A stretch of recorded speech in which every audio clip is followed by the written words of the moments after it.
ਹਰ ਗੋਬਿੰਦ ਸ਼ੁਭ ਮਤ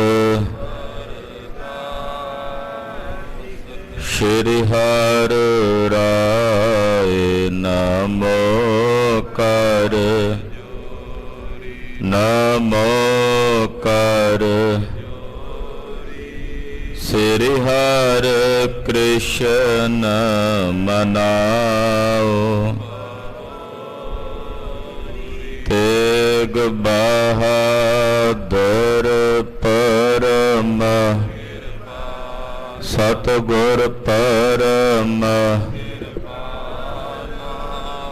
ਸ਼੍ਰੀ ਗੁਰੂ ਗੋਬਿੰਦ ਸਿੰਘ ਤਰੋ ਤਰਾ ਪਰ ਪੁਨ ਪੁਨ ਸੀਸਾ ਜੀ ਪੁਨ ਪੁਨ ਸੀਸਾ ਬੰਦੋ ਬਾਰ ਬਾਰ ਜਗਦੀਸਾ ਏਕੰਕਾਰ ਸਤਿਗੁਰੂ ਤੇ ਪ੍ਰਸਾਦ ਸਚ ਹੋਏ। ਵਾਹਿਗੁਰੂ ਜੀ ਕੀ ਫਤਿਹ। ਬਿਘਨ ਬਿਨਾਸਨ ਸੋਏ ਜਿਸ ਮਹਿ ਅੰਮ੍ਰਿਤ ਗਿਆਨ ਹੈ ਮਾਨਕ ਭਗਤ ਵੈਰਾਗ ਗੁਰੂ ਗ੍ਰੰਥ ਸਾਹਿਬ ਉਦਦ ਬੰਦੋ ਕਰ ਅਨੁਰਾਗ ਗੁਰੂ ਗ੍ਰੰਥ ਸਾਹਿਬ ਉਦਦ ਬੰਦੋ ਕਰ ਅਨੁਰਾਗ। ਸਤਨਾਮ ਸ੍ਰੀ ਵਾਹਿਗੁਰੂ ਸਾਹਿਬ ਜੀ। ਦੋਹਰਾ ਅਬ ਸ਼੍ਰੀ ਹਰਿ ਗੋਬਿੰਦ ਕੀ ਕਥਾ ਸੁਨੋ ਮਨ ਲਾਏ। ਦਿੱਲੀ ਕੀ ਸੰਗਤ ਸਕਲ ਭਈ ਪ੍ਰਾਤ ਇਕ ਥਾਈ। ਵਾਹਿਗੁਰੂ ਜੀ ਕਾ ਖਾਲਸਾ ਵਾਹਿਗੁਰੂ ਜੀ ਕੀ ਫਤਿਹ। ਹਾਜ਼ਰਾਂ ਹਜ਼ੂਰ ਜਹਰਾਂ ਜਹੂਰ ਸਰਬ ਕਲਾ ਭਰਪੂਰ ਦਸਾਂ ਪਾਤਸ਼ਾਹੀਆਂ ਦੀ ਆਤਮਿਕ ਜਾਗਦੀ ਜੋਤ। ਬਾਣੀ ਗੁਰੂ ਗੁਰੂ ਹੈ ਬਾਣੀ ਵਿੱਚ ਬਾਣੀ ਅੰਮ੍ਰਿਤ ਸਾਰੇ। ਗੁਰਬਾਣੀ ਕਹੈ ਸੇਵਕ ਜਨ ਮਾਨੈ ਪ੍ਰਤੱਖ ਗੁਰੂ ਨਿਸਤਾਰੇ। ਧੰਨ ਗੁਰੂ ਗ੍ਰੰਥ ਸਾਹਿਬ ਜੀ ਮਹਾਰਾਜ ਜੀ ਦੀ ਪਵਿੱਤਰ ਹਜ਼ੂਰੀ 'ਚ ਜੁੜ ਬੈਠੀ ਗੁਰੂ ਕੀ ਸਾਜੀ ਔਰ ਨਵਾਜੀ ਹੋਈ ਗੁਰੂ ਕਾ ਖਾਸ ਰੂਪ ਗੁਰੂ ਖਾਲਸਾ ਸਾਧ ਸੰਗਤ ਜੀਓ ਵੱਡਿਆਂ ਭਾਗਾਂ ਵਾਲੇ ਹੋ। ਸੰਧਿਆ ਵੇਲੇ ਦੇ ਸਜੇ ਹੋਏ ਦੀਵਾਨਾਂ 'ਚ ਇਕੱਤਰ ਹੋ ਕੇ ਹਾਜ਼ਰੀਆਂ ਭਰ ਕੇ ਨਿਤਾ ਪ੍ਰਤੀ ਗੁਰੂ ਚਰਨਾਂ 'ਚ ਜੁੜ ਕੇ ਗੁਰ ਇਤਿਹਾਸ ਦੀ ਚੱਲ ਰਹੀ ਲੜੀਵਾਰ ਕਥਾ ਆਪ ਜੀ ਬਹੁਤ ਹੀ ਅਦਬ ਸਤਿਕਾਰ ਸਹਿਤ ਸਰਵਣ ਕਰ ਰਹੇ। ਮੇਰੀ ਪੀਰੀ ਦੇ ਮਾਲਕ ਸਤਿਗੁਰੂ ਧੰਨ ਗੁਰੂ ਹਰਗੋਬਿੰਦ ਸਾਹਿਬ ਸੱਚੇ ਪਾਤਸ਼ਾਹ ਜੀ ਮਹਾਰਾਜ ਦਿੱਲੀ ਦੀ ਧਰਤੀ ਤੇ ਗੁਰਦੁਆਰਾ ਮਜਨੂ ਕੇ ਟਿੱਲੇ ਵਾਲੇ ਪਾਵਨ ਸਥਾਨ ਤੇ ਸ਼ੋਭਨੀਕ ਹਨ ਦਰਸ਼ਨ ਦੇ ਰਹੇ ਨੇ, ਜਿੱਥੇ ਚੰਦੂ ਨੂੰ ਕੂਕਰਾਂ ਦੇ ਵਿੱਚ ਬੰਨਿਆ ਹੋਇਆ ਇਹਦੀ ਭਿਆਨਕ ਦੁਰਦਸ਼ਾ ਹੋ ਰਹੀ ਹੈ। ਮਲੇਛ ਨੂੰ ਆਪਣੀ ਕੀਤੀ ਕਰਨੀ ਦਾ ਫਲ ਪ੍ਰਾਪਤ ਹੋ ਰਿਹਾ। ਬ੍ਰਹਮ ਗਿਆਨੀ ਬਾਬਾ ਬੁੱਢਾ ਸਾਹਿਬ ਜੀ ਔਰ ਜਿੰਨੇ ਮਹਾਰਾਜ ਜੀ ਦੇ ਯੋਧੇ ਸਨ ਪੰਥ ਦੇ ਦਲ ਦੇ ਸਾਰੇ ਘੋੜਸਵਾਰ ਯੋਧੇ ਸੂਰਮੇ ਬਾਬਾ ਜੀ ਦੇ ਸਮੇਤ ਵਾਪਸ ਗੁਰੂ ਚਰਨਾਂ 'ਚ ਆਏ ਹਨ। ਸਭ ਨੇ ਆਣ ਕੇ ਗੁਰਦੇਵ ਦੇ ਦਰਸ਼ਨ ਦਿਦਾਰੇ ਕੀਤੇ ਹਨ। ਹਰ ਇੱਕ ਯੋਧਾ ਚੰਦੂ ਨੂੰ ਜਾ ਕੇ 5 ਜੁੱਤੀਆਂ ਮਾਰਦਾ ਹੈ। ਜੁੱਤੀਆਂ ਇੰਨੀਆਂ ਜ਼ਿਆਦਾ ਪਈਆਂ ਚੰਦੂ ਬੇਸੁੱਧ ਹੋ ਗਿਆ। ਮਹਾਰਾਜ ਜੀ ਨੇ ਵਰਜ ਦਿੱਤਾ ਕਿ ਕਿਤੇ ਮਰ ਨਾ ਜਾਏ, ਥੋੜਾ ਜਿਹਾ ਹਿਸਾਬ ਕਿਤਾਬ ਨਾਲ ਇਹਨੂੰ ਰੱਖੋ, ਕਿਉਂਕਿ ਹਾਲੇ ਇਹਨੂੰ ਬਹੁਤ ਸਾਰੇ ਬਾਜ਼ਾਰਾਂ ਵਿੱਚ ਸ਼ਹਿਰਾਂ ਵਿੱਚ ਲੈ ਕੇ ਜਾਣਾ। ਦਿੱਲੀ ਦੀ ਬਹੁਤ ਸਾਰੀ ਸੰਗਤ ਸਤਿਗੁਰੂ ਜੀ ਦੇ ਦਰਸ਼ਨਾਂ ਨੂੰ ਆ ਰਹੀ ਹੈ। ਬਾਬਾ ਜੀ ਨੇ ਬੇਨਤੀ ਕੀਤੀ ਕਿ ਮਾਤਾ ਜੀ ਫਿਕਰਮੰਦ ਨੇ, ਸ੍ਰੀ ਅੰਮ੍ਰਿਤਸਰ ਸਾਹਿਬ ਉੱਥੇ ਵੀ ਖਬਰ ਭੇਜੀਏ। ਸਤਿਗੁਰਾਂ ਆਖਿਆ ਇਸੇ ਤਰ੍ਹਾਂ ਹੀ ਕਰੋ। ਬਾਬਾ ਜੀ ਨੇ ਇੱਕ ਚਿੱਠੀ ਲਿਖ ਕੇ ਜਿਹਦੇ 'ਚ ਸਤਿਗੁਰਾਂ ਦੇ ਆਉਣ ਦੀ ਖਬਰ ਦਿੱਤੀ ਹੈ ਕਿ ਮਹਾਰਾਜ ਜੀ ਗਵਾਲੀਅਰ ਦੇ ਕਿਲੇ 'ਚੋਂ ਆ ਗਏ ਨੇ ਔਰ ਮਲੇਛ ਚੰਦੂ ਨੂੰ ਪਕੜ ਲਿਆ। ਇਹ ਚਿੱਠੀ ਲਿਖ ਕੇ ਹਲਕਾਰੇ ਦੇ ਹੱਥ ਸ੍ਰੀ ਅੰਮ੍ਰਿਤਸਰ ਸਾਹਿਬ ਭੇਜੀ। ਮਾਤਾ ਗੰਗਾ ਜੀ ਨੇ ਜਦੋਂ ਚਿੱਠੀ ਪੜ੍ਹੀ ਬਹੁਤ ਪ੍ਰਸੰਨਤਾ ਹੋਈ। ਸਾਰੇ ਨਗਰ ਵਿੱਚ ਵਧਾਈਆਂ ਵੱਜੀਆਂ। ਕੜਾ ਪ੍ਰਸ਼ਾਦ ਦੀਆਂ ਖੁੱਲੀਆਂ ਦੇਗਾਂ ਤਿਆਰ ਕਰਵਾ ਕੇ ਮਾਤਾ ਜੀ ਨੇ ਸ੍ਰੀ ਦਰਬਾਰ ਸਾਹਿਬ ਭੇਟਾ ਕੀਤੀਆਂ। ਸਤਿਗੁਰੂ ਸ੍ਰੀ ਗੁਰੂ ਰਾਮਦਾਸ ਸਾਹਿਬ ਜੀ ਦੇ ਸ਼ੁਕਰਾਨੇ ਕੀਤੇ। ਗੋਇੰਦਵਾਲ ਸਾਹਿਬ, ਖਡੂਰ ਸਾਹਿਬ, ਮੌ ਸਾਹਿਬ, ਡੇਰਾ ਬਾਬਾ ਨਾਨਕ, ਬੇਦੀ, ਤਰੇਣ, ਭੱਲੇ, ਸੋਢੀਆਂ ਵਿੱਚ ਸਾਰਿਆਂ 'ਚ ਇਹ ਗੱਲ ਪਸਰੀ ਹੈ ਕਿ 6ਵੇਂ ਪਾਤਸ਼ਾਹ ਗਵਾਲੀਅਰ ਦੇ ਕਿਲੇ 'ਚੋਂ ਆ ਗਏ ਨੇ। ਸਭ ਨੂੰ ਖੁਸ਼ੀ ਹੋਈ। ਬੇਅੰਤ ਸੰਗਤਾਂ ਵਹੀਰਾਂ ਘੱਤ ਕੇ ਸ੍ਰੀ ਅੰਮ੍ਰਿਤਸਰ ਸਾਹਿਬ ਆ ਰਹੀਆਂ ਨੇ। ਕੁਝ ਸਿੱਖਾਂ ਨੇ ਹਿੰਮਤ ਕੀਤੀ, ਉਹ ਇੱਧਰੋਂ ਪੰਜਾਬ ਤੋਂ ਦਿੱਲੀ ਨੂੰ ਵੀ ਗਏ ਕਿ ਮਹਾਰਾਜ ਜੀ ਤੇ ਜਾ ਕੇ ਦਰਸ਼ਨ ਕਰੀਏ। ਕਈ ਮਹੀਨੇ ਬੀਤ ਗਏ ਨੇ। ਤੋ ਇੱਦਾਂ ਉਤਸ਼ਾਹ ਹੈ, ਸੰਗਤ ਦੇ ਮਨ 'ਚ ਉਤਸ਼ਾਹ ਹੈ, ਗੁਰੂ ਪਾਤਸ਼ਾਹ ਦੇ ਦਰਸ਼ਨਾਂ ਦੀ ਸਿੱਖ ਹੈ। ਆਓ ਮਨ ਬਿਰਤੀਆਂ ਇਕਾਗਰ ਕਰਕੇ ਸਤਿਗੁਰੂ ਜੀ ਦੀ ਕਲਿਆਣਕਾਰੀ ਕਥਾ ਸਰਵਣ ਕਰੀਏ। ਗੁਰੂ ਚਰਨਾਂ 'ਚ ਆਪਣੀਆਂ ਹਾਜ਼ਰੀਆਂ ਲਵਾਉਂਦਿਆਂ, ਰਸਨਾ ਨੂੰ ਪਵਿੱਤਰ ਕਰਦਿਆਂ ਸਮੂਹ ਮਾਈ ਭਾਈ ਆਖੋ ਜੀ ਸਤਨਾਮ ਸ੍ਰੀ ਵਾਹਿਗੁਰੂ ਸਾਹਿਬ ਜੀ। ਸਤਨਾਮ ਸ੍ਰੀ ਵਾਹਿਗੁਰੂ ਸਾਹਿਬ ਜੀ। ਦੋਹਰਾ अब श्री हरगोबिंद की कथा सुनो मन लाए। ऐ गुरु की साजी और नवाजी हुई साध संगत जी, ਸਰੋਤਾ ਜਨੋ, ਹੁਣ ਆਪ ਜੀ ਧੰਨ ਗੁਰੂ ਹਰਗੋਬਿੰਦ ਸਾਹਿਬ ਜੀ ਦੇ ਪਵਿੱਤਰ ਇਤਿਹਾਸ ਦੀ ਕਥਾ ਸੁਣੋ। ਮਨ ਲਾ ਕੇ ਇਕਾਗਰਤਾ ਦੇ ਨਾਲ, ਪ੍ਰੇਮ ਨਾਲ 6ਵੇਂ ਪਾਤਸ਼ਾਹ ਜੀ ਦੇ ਇਤਿਹਾਸ ਦੀ ਕਥਾ ਸਰਵਣ ਕਰੋ। दिल्ली की संगत सकल पई प्रात एक थाए। ਦਿੱਲੀ ਦੀ ਜਿੰਨੀ ਸੰਗਤ ਸੀ ਸਾਰੀ ਸੰਗਤ ਇੱਕ ਜਗ੍ਹਾ ਤੇ ਅੰਮ੍ਰਿਤ ਵੇਲੇ ਅਗਲੇ ਦਿਨ ਇਕੱਠੀ ਹੋਈ ਹੈ। ਚੌਪਈ ਪੰਚਾਮ੍ਰਿਤ ਬੋਤੇ ਕਰਵਾਏ। ਪੰਚਾਮ੍ਰਿਤ ਕੜਾ ਪ੍ਰਸ਼ਾਦ ਦੀਆਂ ਦੇਗਾਂ ਸੰਗਤਾਂ ਨੇ ਤਿਆਰ ਕਰਵਾਈਆਂ। ਖੁੱਲੇ ਗੱਫੇ ਕੜਾ ਪ੍ਰਸ਼ਾਦ ਦੀ ਦੇਗ ਦੇ ਤਿਆਰ ਕਰਵਾਏ ਹਨ।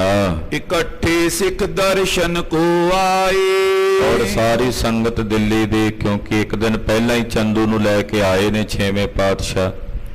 ਦਿੱਲੀ ਚੋਂ ਹਾਲੇ ਬਹੁਤ ਸਾਰੀ ਸੰਗਤ ਨੇ ਦਰਸ਼ਨ ਨਹੀਂ ਸੀ ਕੀਤੇ ਗੁਰਦੇਵ ਦੇ ਜਦੋਂ ਦੇ ਗਵਾਲੀਅਰ ਚੋਂ ਆਏ ਨੇ। ਤੋ ਇਸ ਕਰਕੇ ਬੇਅੰਤ ਸੰਗਤਾਂ ਇਕੱਤਰ ਹੋ ਕੇ ਕੜਾ ਪ੍ਰਸ਼ਾਦ ਦੀਆਂ ਦੇਗਾਂ ਖੁੱਲੇ ਗੱਫੇ ਲੈ ਕੇ ਮਹਾਰਾਜ ਜੀ ਦੇ ਦਰਸ਼ਨ ਕਰਨ ਵਾਸਤੇ ਸਤਿਗੁਰਾਂ ਦੀ ਹਜ਼ੂਰੀ ਵਿੱਚ ਆਏ ਹਨ। ਕੀਤਕ ਹੀਰਨ ਚੰਦੂ ਹੀਤ।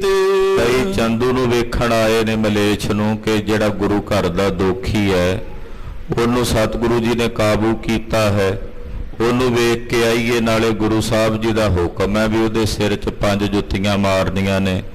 ਮਹਾਰਾਜ ਜੀ ਦੇ ਹੁਕਮ ਦੀ ਪਾਲਣਾ ਕਰੀਏ। ਇਸ ਮਨਸਾ ਨਾਲ ਵੀ ਬਹੁਤ ਸਾਰੇ ਸਿੱਖ ਚੱਲ ਕੇ ਆਏ ਹਨ। ਮਾਨਵ ਆਏ ਤਜੇ ਨਿਕੇਤ। ਆਪੋ ਆਪਣੇ ਘਰ ਛੱਡ ਕੇ, ਕੰਮਾਂ ਧੰਦਿਆਂ ਦਾ ਤਿਆਗ ਕਰਕੇ, ਸੈਂਕੜਿਆਂ ਦੀ ਗਿਣਤੀ 'ਚ ਜਿਹੜੇ ਦਿੱਲੀ ਦੇ ਨਿਵਾਸੀ ਸਨ, ਨੇੜੇ ਤੇੜੇ ਨਗਰਾਂ ਦੇ ਨਿਵਾਸੀ ਸਨ, ਜਿਹੜੇ ਗੁਰੂ ਪਾਤਸ਼ਾਹ ਦੇ ਸ਼ਰਧਾਲੂ ਨੇ, ਸੇਵਕ ਨੇ, ਸਿੱਖ ਨੇ, ਉਹ ਚੱਲ ਕੇ ਆ ਰਹੇ ਨੇ। ਵਹੀਰਾਂ ਘੱਤ ਕੇ ਆ ਰਹੇ ਹਨ। ਸਤਿਗੁਰ ਬੈਠੇ ਸਭਾ ਮਜਾਰੋ। ਸਤਿਗੁਰੂ ਜੀ ਦੀਵਾਨ ਸਜਾਇਆ ਹੋਇਆ। ਮਹਾਰਾਜ ਜੀ ਨੇ ਅਗਲੇ ਦਿਨ ਦਾ ਦੀਵਾਨ ਸਜਾਇਆ। ਜਦੋਂ ਲੋ ਲੱਗੀ ਤੇ ਦੀਵਾਨ ਵਿੱਚ ਬੈਠੇ ਮਹਾਰਾਜ ਜੀ ਦਰਸ਼ਨ ਦਿਦਾਰੇ ਬਖਸ਼ ਰਹੇ ਹਨ। ਮਾਨੁਕ ਦਰਸ਼ਨ ਕਰਤੇ ਹਜ਼ਾਰਾਂ। ਹਜ਼ਾਰਾਂ ਦੀ ਗਿਣਤੀ ਵਿੱਚ ਲਾਰਾਂ ਲੱਗੀਆਂ ਹੋਈਆਂ ਨੇ। ਬੇਅੰਤ ਸੰਗਤਾਂ ਲੈਣਾ ਲੱਗੀਆਂ ਹੋਈਆਂ ਮਹਾਰਾਜ ਜੀ ਦੇ ਦਰਸ਼ਨ ਕਰ ਰਹੀਆਂ। ਵਾਰੋ ਵੇਰੀ ਜਿਵੇਂ ਜਿਵੇਂ ਕਿਸੇ ਦੀ ਵਾਰੀ ਆਉਂਦੀ ਹੈ ਮਹਾਰਾਜ ਜੀ ਨੂੰ ਬੜੇ ਅਦਬ ਭਾਵ ਨਾਲ ਮੱਥਾ ਟੇਕਦੇ ਨੇ। ਨਮਸਕਾਰ ਕਰਦੇ ਨੇ, ਸਤਿਗੁਰੂ ਜੀ ਦੇ ਦਰਸ਼ਨ ਕਰਦੇ ਹਨ। ਆਏ ਤਿਹਾਵਲ ਹੋਏ ਅਰਦਾਸ। ਸੰਗਤ ਘਰਾਂ ਵਿੱਚੋਂ ਵੀ ਕੜਾ ਪ੍ਰਸ਼ਾਦ ਦੀ ਦੇਗ ਬਣਾ ਕੇ ਲੈ ਕੇ ਆਈ ਹੈ। ਮਹਾਰਾਜ ਜੀ ਦੇ ਚਰਨਾਂ 'ਚ ਭੇਟਾ ਕਰਦੇ ਦੇਗ ਤੇ ਨਾਲੇ ਆਪਣੀਆਂ ਅਰਦਾਸਾਂ ਬੇਨਤੀਆਂ ਗੁਰੂ ਪਾਤਸ਼ਾਹ ਦੇ ਚਰਨਾਂ 'ਚ ਕਰਾਉਂਦੇ ਹਨ। ਵਰਤਾਵੇਂ ਬੈਠੇ ਨਰ ਪਾਸ। ਕੜਾ ਪ੍ਰਸ਼ਾਦ ਦੀ ਜਿਹੜੀ ਦੇਗ ਆਉਂਦੀ ਹੈ ਉਹ ਸਾਰੀ ਸੰਗਤ ਵਿੱਚ ਵਰਤਾਈ ਜਾਂਦੀ। ਜਿੰਨੀ ਦੇਗ ਆ ਰਹੀ ਹੈ ਉਹ ਨਾਲੋਂ ਨਾਲ ਵਰਤੀ ਜਾਂਦੀ। ਬੇਅੰਤ ਸੰਗਤਾਂ ਬੈਠੀਆਂ ਨੇ, ਸਭ ਦੇ ਵਿੱਚ ਕੜਾ ਪ੍ਰਸ਼ਾਦ ਦੇ ਖੁੱਲੇ ਵਰਤਾਰੇ ਵਰਤ ਰਹੇ ਨੇ। ਮੁਖੇ ਸਿੱਖ ਗੁਰ ਕੀ ਸੰਗ ਪਾਖੇ। ਜਿਹੜੇ ਮਹਾਰਾਜ ਜੀ ਦੇ ਖਾਸ ਨਿਕਟਵਰਤੀ ਸਿੱਖ ਨੇ, ਮਹਾਰਾਜ ਜੀ ਦੇ ਕੋਲ ਮੁੱਖ ਸਿੱਖ ਹਨ, ਉਹ ਸਤਿਗੁਰੂ ਜੀ ਨੂੰ ਕਹਿੰਦੇ ਹਨ ਆਜ ਪਈ ਪੂਰਨ ਅਭਿਲਾਖੇ। ਕਹਿਣ ਲੱਗੇ ਮਹਾਰਾਜ ਅੱਜ ਸਾਡੀ ਅਭਿਲਾਖਾ ਪੂਰੀ ਹੋਈ। ਭਾਈ ਜੇਠਾ ਜੀ, ਬਾਬਾ ਬਿਧੀ ਚੰਦ ਸਾਹਿਬ ਵਰਗੇ ਜਿਹੜੇ ਸਿੱਖ ਨੇ, ਮੁਖੀ ਸਿੱਖ ਨੇ, ਜਿਹੜੇ ਦਿੱਲੀ ਸ਼ਹਿਰ ਦੇ ਮੁਖੀ ਸਿੱਖ ਨੇ, ਕਿਉਂਕਿ ਦਿੱਲੀੋਂ ਹੀ ਚਿੱਠੀ ਗਈ ਸੀ ਨਾ, ਜਿਨ੍ਹਾਂ ਨੇ ਲਿਖਿਆ ਸੀ ਪੰਜਵੇਂ ਪਾਤਸ਼ਾਹ ਨੂੰ, ਮਹਾਰਾਜ ਚੰਦੂ ਦੀ ਲੜਕੀ ਦਾ ਰਿਸ਼ਤਾ ਨਾ ਕਬੂਲਿਓ। ਇਹ ਆਪਣੇ ਆਪ ਨੂੰ ਚੁਬਾਰਾ ਤੇ ਗੁਰੂ ਘਰ ਨੂੰ ਮੋੜੀ ਦੱਸਦਾ, ਨੀਵਾਂ ਦੱਸਦਾ। ਹੁਣ ਉਹ ਜਿਹੜੇ ਦਿੱਲੀ ਦੇ ਸਿੱਖ ਸੀ ਮੁਖੀਏ, ਉਹ ਮਹਾਰਾਜ ਜੀ ਦੇ ਕੋਲ ਆਣ ਕੇ ਬੈਠੇ ਨੇ ਤੇ ਬੇਨਤੀ ਕਰਦੇ ਹਨ। ਨਾਏ ਤਜਬ ਕੀ ਤਜੀ ਸਗਾਈ। ਕਹਿੰਦੇ ਜੀ ਅੱਜ ਸਾਡੀ ਅਭਿਲਾਖਾ ਪੂਰੀ ਹੋਈ ਹੈ, ਅੱਜ ਸਾਡੀ ਇੱਛਾ ਪੂਰੀ ਹੋਈ ਹੈ। ਨਹੀਂ ਤਾਂ ਜਦੋਂ ਦੀ ਮਹਾਰਾਜ ਪੰਜਵੇਂ ਪਾਤਸ਼ਾਹ ਨੇ ਚੰਦੂ ਦੀ ਲੜਕੀ ਦੀ ਸਗਾਈ ਤਿਆਗੀ ਸੀ, ਕਰਤਰਿਓ ਵੱਡ ਦੁਸ਼ਟ ਖੁਟਾਈ। ਇਹ ਦੁਸ਼ਟ ਉਦੋਂ ਦਾ ਹੀ ਖੁਟਾਈ ਕਰ ਰਿਹਾ, ਉਦੋਂ ਦਾ ਹੀ ਇਹ ਗੁਰੂ ਘਰ ਦੇ ਵਿਰੋਧ 'ਚ ਭੁਗਤਦਾ ਰਿਹਾ। ਇਹਨੇ ਹਰ ਵੇਲੇ ਗੁਰੂ ਘਰ ਦੇ ਬਰਖਲਾਫ ਹੀ ਵਿਉਂਤਾਂ ਗੁੰਦੀਆਂ, ਗੁਰੂ ਘਰ ਦੀਆਂ ਚੁਗਲੀਆਂ ਕਰਕੇ ਬਾਦਸ਼ਾਹ ਦੇ ਕੰਨ ਭਰੇ ਹਨ। ਹੀਰ ਹੀਰ ਹਿਰਦੇ ਪਛਤਾਵੇਂ। ਮਹਾਰਾਜ ਜਦੋਂ ਚੰਦੂ ਏਦਾਂ ਦੀਆਂ ਮਾੜੀਆਂ ਕਰਤੂਤਾਂ ਕਰਦਾ ਸੀ, ਮਾੜੇ ਕਰਮ ਕਰਦਾ ਸੀ, ਸਾਨੂੰ ਪਤਾ ਤਾਂ ਲੱਗਦਾ ਸੀ ਇੱਥੇ ਦਿੱਲੀ 'ਚ ਰਹਿੰਦੇ ਸੀ। ਅਸੀਂ ਮਨ 'ਚ ਬਹੁਤ ਪਛਤਾਵਾ ਕਰਨਾ ਵੀ ਅਸੀਂ ਕਿਉਂ ਗੁਰੂ ਅਰਜਨ ਸਾਹਿਬ ਨੂੰ ਚਿੱਠੀ ਲਿਖ ਕੇ ਭੇਜੀ। ਸਾਨੂੰ ਇਸ ਗੱਲ ਦਾ ਬਹੁਤ ਪਛਤਾਵਾ ਹੁੰਦਾ ਸੀ, ਪਰ ਮਹਾਰਾਜ ਸਾਡਾ ਕੋਈ ਵਸ ਨਹੀਂ ਸੀ ਚੱਲਦਾ ਚੰਦੂ ਤੇ। ਹਮ ਤੇ ਪਈ ਉਪਾਦ ਲਖਾਵੇਂ। ਅਸੀਂ ਇਹ ਸੋਚਦੇ ਸੀ ਵੀ ਸਾਡੇ ਕੋਲੋਂ, ਦਿੱਲੀ ਦੇ ਸਿੱਖਾਂ ਕੋਲੋਂ ਇਹ ਵੱਡੀ ਗਲਤੀ ਹੋਈ ਹੈ। ਇਹ ਸਾਰੀ ਉਪਾਧੀ, ਇਹ ਸਾਰਾ ਉਪਦਰਵ ਸਾਡੇ ਕਰਕੇ ਹੋਇਆ। ਅਸੀਂ ਨਾ ਚਿੱਠੀ ਲਿਖਦੇ, ਗੁਰੂ ਸਾਹਿਬ ਨੂੰ ਚਿੱਠੀ ਨਾ ਭੇਜਦੇ, ਨਾ ਸਤਿਗੁਰੂ ਜੀ ਰਿਸ਼ਤਾ ਮੋੜਦੇ, ਨਾ ਇੰਨਾ ਸਾਰਾ ਕੁਝ ਹੁੰਦਾ।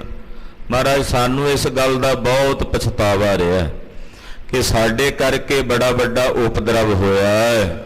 ਇਸਨੇ ਕਏ ਕੁਵਾਕ ਪ੍ਰਕਾਸ਼। ਮਹਾਰਾਜ ਜੀ ਇਹਨੇ ਬੜੇ ਮਾੜੇ ਭੈੜੇ ਕੁਬਾਕ ਕਹੇ ਸਨ। ਜਦੋਂ ਲਾਗੀ ਰਿਸ਼ਤਾ ਕਰਕੇ ਆਏ ਸੀ, ਇਹਨੂੰ ਆ ਕੇ ਦੱਸਿਆ ਸੀ, ਇਹ ਕਹਿੰਦਾ ਚੁਬਾਰੇ ਦੀ ਇੱਟ ਮੋਰੀ ਨੂੰ ਲਾਇਓ। ਏਦਾਂ ਦੇ ਮਾੜੇ ਭੈੜੇ ਕਬੋਲ ਇਹਨੇ ਕਹੇ ਸਨ। ਹਮ ਸੁਧ ਪਟੀ ਸਕਲ ਗੁਰ ਪਾਸ। ਤੇ ਮਹਾਰਾਜ ਜੀ ਅਸੀਂ ਉਸ ਵੇਲੇ ਸਾਰੀ ਦਿੱਲੀ ਦੀ ਸੰਗਤ ਨੇ ਇਕੱਠਿਆਂ ਹੋ ਕੇ ਇੱਕ ਚਿੱਠੀ ਲਿਖ ਕੇ ਮਹਾਰਾਜ ਪੰਜਵੇਂ ਪਾਤਸ਼ਾਹ ਗੁਰੂ ਅਰਜਨ ਦੇਵ ਸਾਹਿਬ ਨੂੰ ਭੇਜੀ ਸੀ।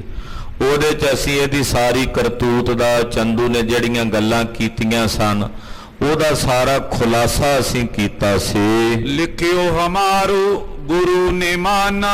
ਅਸੀਂ ਜਿਵੇਂ ਲਿਖ ਕੇ ਭੇਜਿਆ, ਪੰਜਵੇਂ ਪਾਤਸ਼ਾਹ ਜੀ ਨੇ ਸਾਡੀ ਲਿਖੀ ਹੋਈ ਮੰਨ ਲਈ। ਉਹਨਾਂ ਆਖਿਆ ਸੰਗਤ ਦੇ ਬਚਨ ਨੇ ਅਸੀਂ ਨਹੀਂ ਮੋੜਨੇ। ਉਹਨਾਂ ਨੇ ਸੰਗਤ ਦਾ, ਸਿੱਖਾਂ ਦਾ ਸਨਮਾਨ ਰੱਖਿਆ। ਸਾਡੀ ਲਿਖੀ ਹੋਈ ਚਿੱਠੀ ਗੁਰੂ ਅਰਜਨ ਸਾਹਿਬ ਜੀ ਨੇ ਪ੍ਰਵਾਨ ਕਰ ਲਈ। ਤਜਿਓ ਸਾਕ ਕੀ ਨਸਿ ਅਪਮਾਨਾ। ਔਰ ਇਹਦਾ ਸਾਕ ਛੱਡ ਦਿੱਤਾ, ਜਿਹੜਾ ਤੁਹਾਡੇ ਨਾਲ ਕੀਤਾ ਹੋਇਆ ਸੀ ਸਾਕ, ਉਹ ਸਾਕ ਛੱਡ ਦਿੱਤਾ ਔਰ ਇਹਦਾ ਅਪਮਾਨ ਕੀਤਾ। ਇੱਕ ਪ੍ਰਕਾਰ ਦਾ ਅਪਮਾਨ ਹੀ ਸੀ। ਜੇ ਚੰਦੂ ਨੇ ਗੁਰੂ ਘਰ ਦਾ ਅਪਮਾਨ ਕੀਤਾ ਇਹ ਗੱਲ ਕਹਿ ਕੇ, ਤੇ ਸੁਭਾਵਕ ਸੀ ਸ਼ੀਸ਼ਾ ਨਾ ਗੁਰੂ ਘਰ ਜਿਹੋ ਜੀ ਸ਼ਕਲ ਲੈ ਕੇ ਕੋਈ ਵੇਖੇਗਾ ਦਿਸਣਾ, ਇਹਦਾ ਵੀ ਅਪਮਾਨ ਹੋਇਆ। ਇਹਨੇ ਆਖਿਆ ਵੀ ਮੇਰਾ ਬੜਾ ਵੱਡਾ ਅਨਾਦਰ ਹੋਇਆ ਕਿ ਮੇਰੀ ਧੀ ਦਾ ਰਿਸ਼ਤਾ ਗੁਰੂ ਸਾਹਿਬ ਜੀ ਨੇ ਮੋੜ ਦਿੱਤਾ, ਪ੍ਰਵਾਨ ਨਹੀਂ ਕੀਤਾ। ਇਸੇ ਗੱਲ ਦੀ ਖਿਝ ਦੇ ਮਨ ਵਿੱਚ ਸੀ। ਤਬ ਤੇ ਕੁਟਲ ਦੁਸ਼ਟ ਨਿਜ ਬਲ ਤੇ। ਉਦੋਂ ਤੋਂ ਲੈ ਕੇ ਅੱਜ ਤੱਕ, ਜਦੋਂ ਤੱਕ ਤੁਸੀਂ ਇਹਨੂੰ ਪਕੜਿਆ ਨਹੀਂ, ਕੱਲ ਲਿਆਂਦਾ ਆਪ ਜੀ ਨੇ ਫੜ ਕੇ, ਕੱਲ ਦੇ ਦਿਨ ਤਾਈਂ ਇਹਨੇ ਕੁਟਲ ਕੰਮ ਹੀ ਕੀਤੇ। ਗੁਰੂ ਘਰ ਦੇ ਖਿਲਾਫ ਹੀ ਇਹ ਭੁਗਤਿਆ, ਮਨ ਕਰਕੇ, ਬਚਨ ਕਰਕੇ, ਕਰਮ ਕਰਕੇ ਇਹਨੇ ਗੁਰੂ ਘਰ ਦੀ ਬਰਖਲਾਫਤ ਹੀ ਕੀਤੀ ਆ ਹੁਣ ਤਾਈਂ। ਕਰ ਤੋਰਿਓ ਅਵਗਿਆ ਛਲ ਤੇ। ਮਹਾਰਾਜ ਨੇ ਬੜੇ ਛਲ ਕੀਤੇ, ਬੜੇ ਫਰੇਬ ਕੀਤੇ, ਕਪਟ ਕਰਕੇ ਬਾਦਸ਼ਾਹ ਨੂੰ ਵੀ ਭਰਮ ਚ ਪਾਇਆ, ਨਾਲ ਦੇ ਵਜ਼ੀਰ ਅਹਿਲਕਾਰ ਕਿਸੇ ਨੂੰ ਰਿਸ਼ਵਤ ਦੇ ਕੇ, ਕਿਸੇ ਨੂੰ ਡਰਾਵਾ ਦੇ ਕੇ ਇਹਨੇ ਸਾਰੇ ਆਪਣੀ ਮੁੱਠੀ ਚ ਕੀਤੇ ਹੋਏ ਸੀ। ਬਹੁਤ ਮਾੜੇ ਕਰਮ ਕੀਤੇ ਨੇ ਚੰਦੂ ਨੇ। ਕਰੇ ਕੁਕਰਮ ਮਹਾ ਅਪਰਾਧਾ। ਮਹਾਰਾਜ ਨੇ ਕਿੱਡਾ ਵੱਡਾ ਕੁਕਰਮ ਕੀਤਾ ਜਿਹੜਾ ਬਖਸ਼ਿਆ ਹੀ ਨਹੀਂ ਜਾ ਸਕਦਾ, ਕਿੱਡਾ ਵੱਡਾ ਅਪਰਾਧ ਹੈ। ਮਹਾਰਾਜ ਪੰਜਵੇਂ ਪਾਤਸ਼ਾਹ ਨੂੰ ਘਰ ਲਿਜਾ ਕੇ ਨੇ ਸ਼ਹੀਦ ਕੀਤਾ, ਉਹਨਾਂ ਨੂੰ ਅਨੇਕਾਂ ਪ੍ਰਕਾਰ ਦੇ ਤਸੀਹੇ ਦਿੱਤੇ ਨੇ ਇਸ ਮਲੇਛ ਨੇ। ਏਡਾ ਵੱਡਾ ਇਹਦਾ ਜਿਹੜਾ ਅਪਰਾਧ ਹੈ ਮਹਾਰਾਜ, ਉਹ ਬਖਸ਼ਿਆ ਨਹੀਂ ਜਾ ਸਕਦਾ। ਤਿੰਨ ਕੋ ਫਲ ਸੰਕਟ ਅਬਲਾਦਾ। ਇਹਨੂੰ ਆਪਣੀ ਉਸੇ ਕਰਤੂਤ ਦਾ ਇਹ ਫਲ ਮਿਲਿਆ। ਆ ਜਿਹੜਾ ਫਲ ਇਹਨੂੰ ਮਿਲਿਆ ਨਾ, ਲਾਦਾ ਕਹਿੰਦੇ ਨੇ ਲੱਭਣਾ, ਉਸੇ ਮਾੜੇ ਕਰਮ ਦਾ ਫਲ ਇਹਨੂੰ ਪ੍ਰਾਪਤ ਹੋਇਆ। ਆਜ ਨਿਚਿੰਤ ਭਏ ਅਮ ਸਾਰੇ। ਮਹਾਰਾਜ ਅੱਜ ਕੁਝ ਸਾਡੇ ਮਨ ਤੋਂ ਭਾਰ ਹੌਲਾ ਹੋਇਆ, ਨਹੀਂ ਤਾਂ ਸਾਡੇ ਮਨ ਤੇ ਬਹੁਤ ਭਾਰ ਸੀ ਵੀ ਸਾਡੇ ਕਰਕੇ ਹੋਇਆ ਸਾਰਾ ਕੁਝ, ਚੰਦੂ ਕਾਬੂ ਨਹੀਂ ਪਿਆ ਆਉਂਦਾ। ਪਰ ਅੱਜ ਮਹਾਰਾਜ ਸਾਡੇ ਮਨ ਥੋੜੇ ਜਿਹੇ ਹਲਕੇ ਹੋ ਗਏ ਨੇ ਵੀ ਇਹਨੂੰ ਮਲੇਛ ਨੂੰ ਆਪਣੀ ਕੀਤੀ ਕਰਤੂਤ ਦਾ ਫਲ ਮਿਲਿਆ ਹੈ। ਗਹੇ ਗੁਰੂ ਦਰੋਹੀ ਹਤਿਆਰੇ। ਤੇ ਮਹਾਰਾਜ ਜੀ ਆਪ ਜੀ ਨੇ ਇਸ ਗੁਰੂ ਦਰੋਹੀ ਨੂੰ, ਜਿਹੜਾ ਗੁਰੂ ਸਾਹਿਬ ਜੀ ਦਾ ਹਥਿਆਰਾ ਵੀ ਹੈ, ਇਹਨੂੰ ਆਪ ਜੀ ਨੇ ਪਕੜ ਲਿਆ, ਇਹਨੂੰ ਹੁਣ ਦੰਡ ਮਿਲਿਆ। ਇਹਦੇ ਨਾਲ ਸਾਡਾ ਮਨ ਅੱਜ ਸੁਰਖਰੂ ਹੈ, ਅੱਜ ਸਾਡੇ ਮਨ ਨੂੰ ਹਲਕਾਪਨ ਮਹਿਸੂਸ ਹੋ ਰਿਹਾ ਹੈ। ਸ਼੍ਰੀ ਹਰਗੋਬਿੰਦ ਜੀ ਤਬ ਕਹਿਓ। ਜਦੋਂ ਦਿੱਲੀ ਦੇ ਮੁਖੀ ਸਿੱਖਾਂ ਨੇ ਮਹਾਰਾਜ ਜੀ ਨੂੰ ਇਸ ਤਰ੍ਹਾਂ ਬੇਨਤੀ ਕੀਤੀ, ਸੁਣ ਕੇ ਧੰਨ ਸ਼੍ਰੀ ਗੁਰੂ ਹਰਗੋਬਿੰਦ ਸਾਹਿਬ ਜੀ ਮਹਾਰਾਜ ਜੀ ਬੋਲੇ, ਕਹਿਣ ਲੱਗੇ ਸ਼੍ਰੀ ਗੁਰ ਕਰਿਓ ਜਥਾ ਚਿਤ ਚਿਓ। ਮਹਾਰਾਜ ਜੀ ਕਹਿਣ ਲੱਗੇ, ਸਿੱਖੋ ਸਤਿਗੁਰੂ ਜੀ ਦੇ ਚਿੱਤ 'ਚ ਜੋ ਆਇਆ ਉਹਨਾਂ ਨੇ ਉਹ ਕੀਤਾ। ਪੰਜਵੇਂ ਪਾਤਸ਼ਾਹ ਦੇ ਮਨ ਨੂੰ ਜਿਵੇਂ ਪਾਇਆ ਹੈ ਉਹਨਾਂ ਨੇ ਉਸ ਤਰ੍ਹਾਂ ਕੀਤਾ ਹੈ। ਇਸ ਪਾਪੀ ਕੇ ਸੀਸ ਕਲੰਕ। ਬਸ ਇਸ ਪਾਪੀ ਦੇ ਸਿਰ ਤੇ ਤਾਂ ਕਲੰਕ ਹੀ ਲੱਗਣਾ ਸੀ। ਕਰਨ ਕਰਾਉਣ ਵਾਲੇ ਤਾਂ ਸਤਿਗੁਰੂ ਜੀ ਆਪ ਹੀ ਨੇ ਸਭ ਕੁਝ, ਇਹਦੀ ਕੀ ਤਾਕਤ ਸੀ ਸਤਿਗੁਰਾਂ ਨੂੰ ਤਸੀਹੇ ਦੇ ਸਕਦਾ। ਮਹਾਰਾਜ ਜੀ ਨੇ ਇਹਦੇ ਮੱਥੇ ਤੇ ਕਲੰਕ ਲਾਣਾ ਸੀ ਮਲੇਛ ਦੇ, ਇਹਦਾ ਅੰਤ ਆਉਣਾ ਸੀ, ਇਹਦੇ ਤੇ ਕਾਲ ਨੱਚਣਾ ਸੀ। ਦੀਨਸ ਸੋ ਫਲ ਕਸ਼ਟ ਅਤੰਕ। ਉਸੇ ਕੀਤੇ ਮਾੜੇ ਕਰਮ ਕਰਕੇ ਜਿਹੜਾ ਕਲੰਕ ਇਹਦੇ ਮੱਥੇ ਤੇ ਲੱਗਾ, ਉਹਦਾ ਕਸ਼ਟ ਹੁਣ ਇਹਨੂੰ ਪ੍ਰਾਪਤ ਹੋ ਰਿਹਾ ਹੈ, ਉਹ ਕਲੰਕ ਦਾ ਫਲ ਇਹਨੂੰ ਹੁਣ ਪ੍ਰਾਪਤ ਹੋ ਰਿਹਾ ਹੈ। ਪਾਂਚ ਪਾਂਚ ਪਨਹੀ ਗਿਨ ਮਾਰੋ। ਮਹਾਰਾਜ ਜੀ ਕਹਿੰਦੇ ਜਾਓ ਸਾਰੇ ਸੇਖੇ ਦੇ ਸਿਰ 'ਚ 5-5 ਜੁੱਤੀਆਂ ਮਾਰੋ, ਪਰ ਥੋੜੀਆਂ ਜੀਆਂ ਸਹਿਜ ਨਾਲ ਮਾਰਿਓ ਵੀ ਕਿਤੇ ਜੁੱਤੀਆਂ ਇੰਨੇ ਜ਼ੋਰ ਨਾਲ ਮਾਰੋ ਮਰ ਨਾ ਜਾਏ ਕਿਤੇ। ਮਹਾਰਾਜ ਜੀ ਕਹਿੰਦੇ ਤੁਸੀਂ ਮਰਿਆਦਾ ਪੂਰੀ ਕਰ ਲਓ ਆਪਣੀ, 5-5 ਜੁੱਤੀਆਂ ਇਹਦੇ ਸਿਰ ਵਿੱਚ ਜਾ ਕੇ ਸਾਰੇ ਮਾਰੋ। ਦੇਖ ਦੁਸ਼ਟ ਪੁਨ ਸਦਨ ਸਿਧਾਰੋ। ਔਰ ਇਸ ਦੁਸ਼ਟ ਨੂੰ ਜੁੱਤੀਆਂ ਮਾਰ ਕੇ ਤੇ ਫਿਰ ਆਪੋ ਆਪਣੇ ਘਰਾਂ ਨੂੰ ਜਾਓ। ਸੁਨ ਗੁਰੂ ਹੁਕਮ ਗਏ ਸਿੱਖ ਸਾਰੇ। ਮਹਾਰਾਜ ਜੀ ਦਾ ਹੁਕਮ ਸੁਣ ਕੇ ਜਿੰਨੇ ਉਹ ਦਿੱਲੀ ਦੇ ਸਿੱਖ ਸੀ, ਦਿੱਲੀ ਦੀ ਸੰਗਤ ਸੀ, ਪਾਤਸ਼ਾਹ ਕੋਲੋਂ ਨਮਸਕਾਰ ਕਰਕੇ ਗਏ। ਚੰਦੂ ਬੰਧਨ ਸਹਿਤ ਨਿਹਾਰੇ।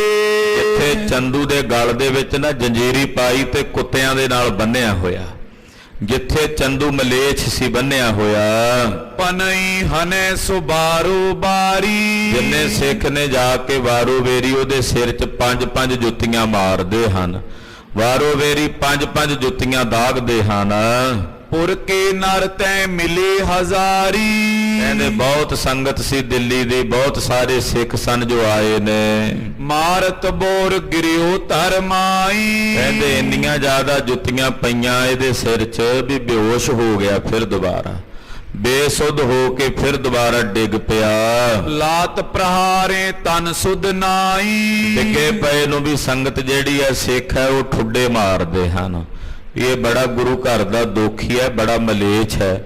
ਦਿੱਲੀ ਦੇ ਸਿੱਖਾਂ ਨੂੰ ਵੀ ਇਹਨੇ ਬੜਾ ਤੰਗ ਕਰ ਰੱਖਿਆ ਸੀ, ਉਹਨਾਂ ਦੇ ਕੰਮ ਨਹੀਂ ਸੀ ਹੋਣ ਦਿੰਦਾ। ਜਿਹੜੇ ਕੋਈ ਸਰਕਾਰੀ ਦਰਬਾਰੇ ਕੰਮ ਹੁੰਦੇ ਸੀ ਨਾ, ਇਹ ਰੋਕ ਛੱਡਦਾ ਸੀ, ਇਹ ਗੁਰੂ ਦੇ ਸਿੱਖ ਨੇ ਇਹਨਾਂ ਨੂੰ ਤੰਗ ਕਰਨਾ।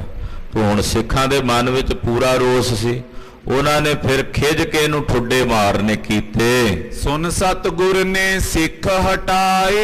ਜਦੋਂ ਮਹਾਰਾਜ ਜੀ ਨੂੰ ਖਬਰ ਹੋਈ ਵੀ ਚੰਦੂ ਬੇਹੋਸ਼ ਹੋ ਗਿਆ ਦੁਬਾਰਾ, ਮਹਾਰਾਜ ਜੀ ਨੇ ਫਿਰ ਸਿੱਖ ਭੇਜਿਆ, ਕਹਿੰਦੇ ਭਾਈ ਜਾ ਕੇ ਰੋਕ ਦਿਓ ਵੀ ਮਰ ਨਾ ਜਾਏ ਕਿਤੇ ਚੰਦੂ, ਏਦਾਂ ਜ਼ੋਰ ਨਾਲ ਨਾ ਉਹਨੂੰ ਜੁੱਤੀਆਂ ਮਾਰਨ, ਉਦਾਂ ਬਸ ਮਰਿਆਦਾ ਹੀ ਪੂਰੀ ਕਰ ਲੈਣ ਸਿਰ ਨਾਲ ਛੁਆ ਕੇ।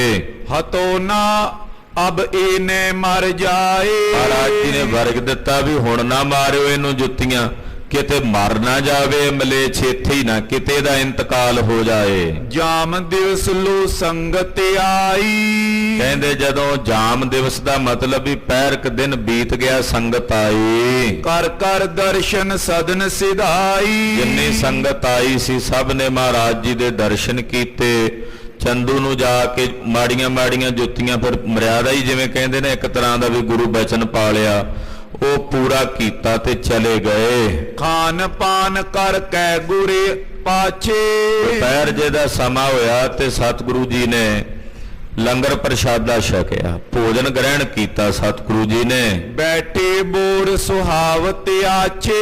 ਮਹਾਰਾਜ ਜੀ ਬੈਠੇ ਸ਼ੋਭਨੀਕ ਹੋ ਰਹੇ ਨੇ, ਦਰਸ਼ਨ ਦੇ ਰਹੇ ਨੇ। ਜਹਾਂਗੀਰ ਹੋਏ ਆਨੰਦ ਬਿਲੰਦ।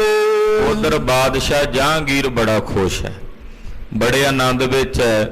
ਉਹਨੂੰ ਵੀ ਸਰੀਰ ਹਲਕਾ ਹਲਕਾ ਜਿਹਾ ਹੀ ਮਹਿਸੂਸ ਹੋਵੇ, ਮਨ 'ਚ ਸੋਚੇ ਵੀ ਗੁਰੂ ਸਾਹਿਬ ਨੇ ਕਿਰਪਾ ਕੀਤੀ ਹੈ, ਕਿਉਂਕਿ ਬਿਮਾਰ ਰਹਿੰਦਾ ਸੀ ਉਹ ਜਹਾਂਗੀਰ।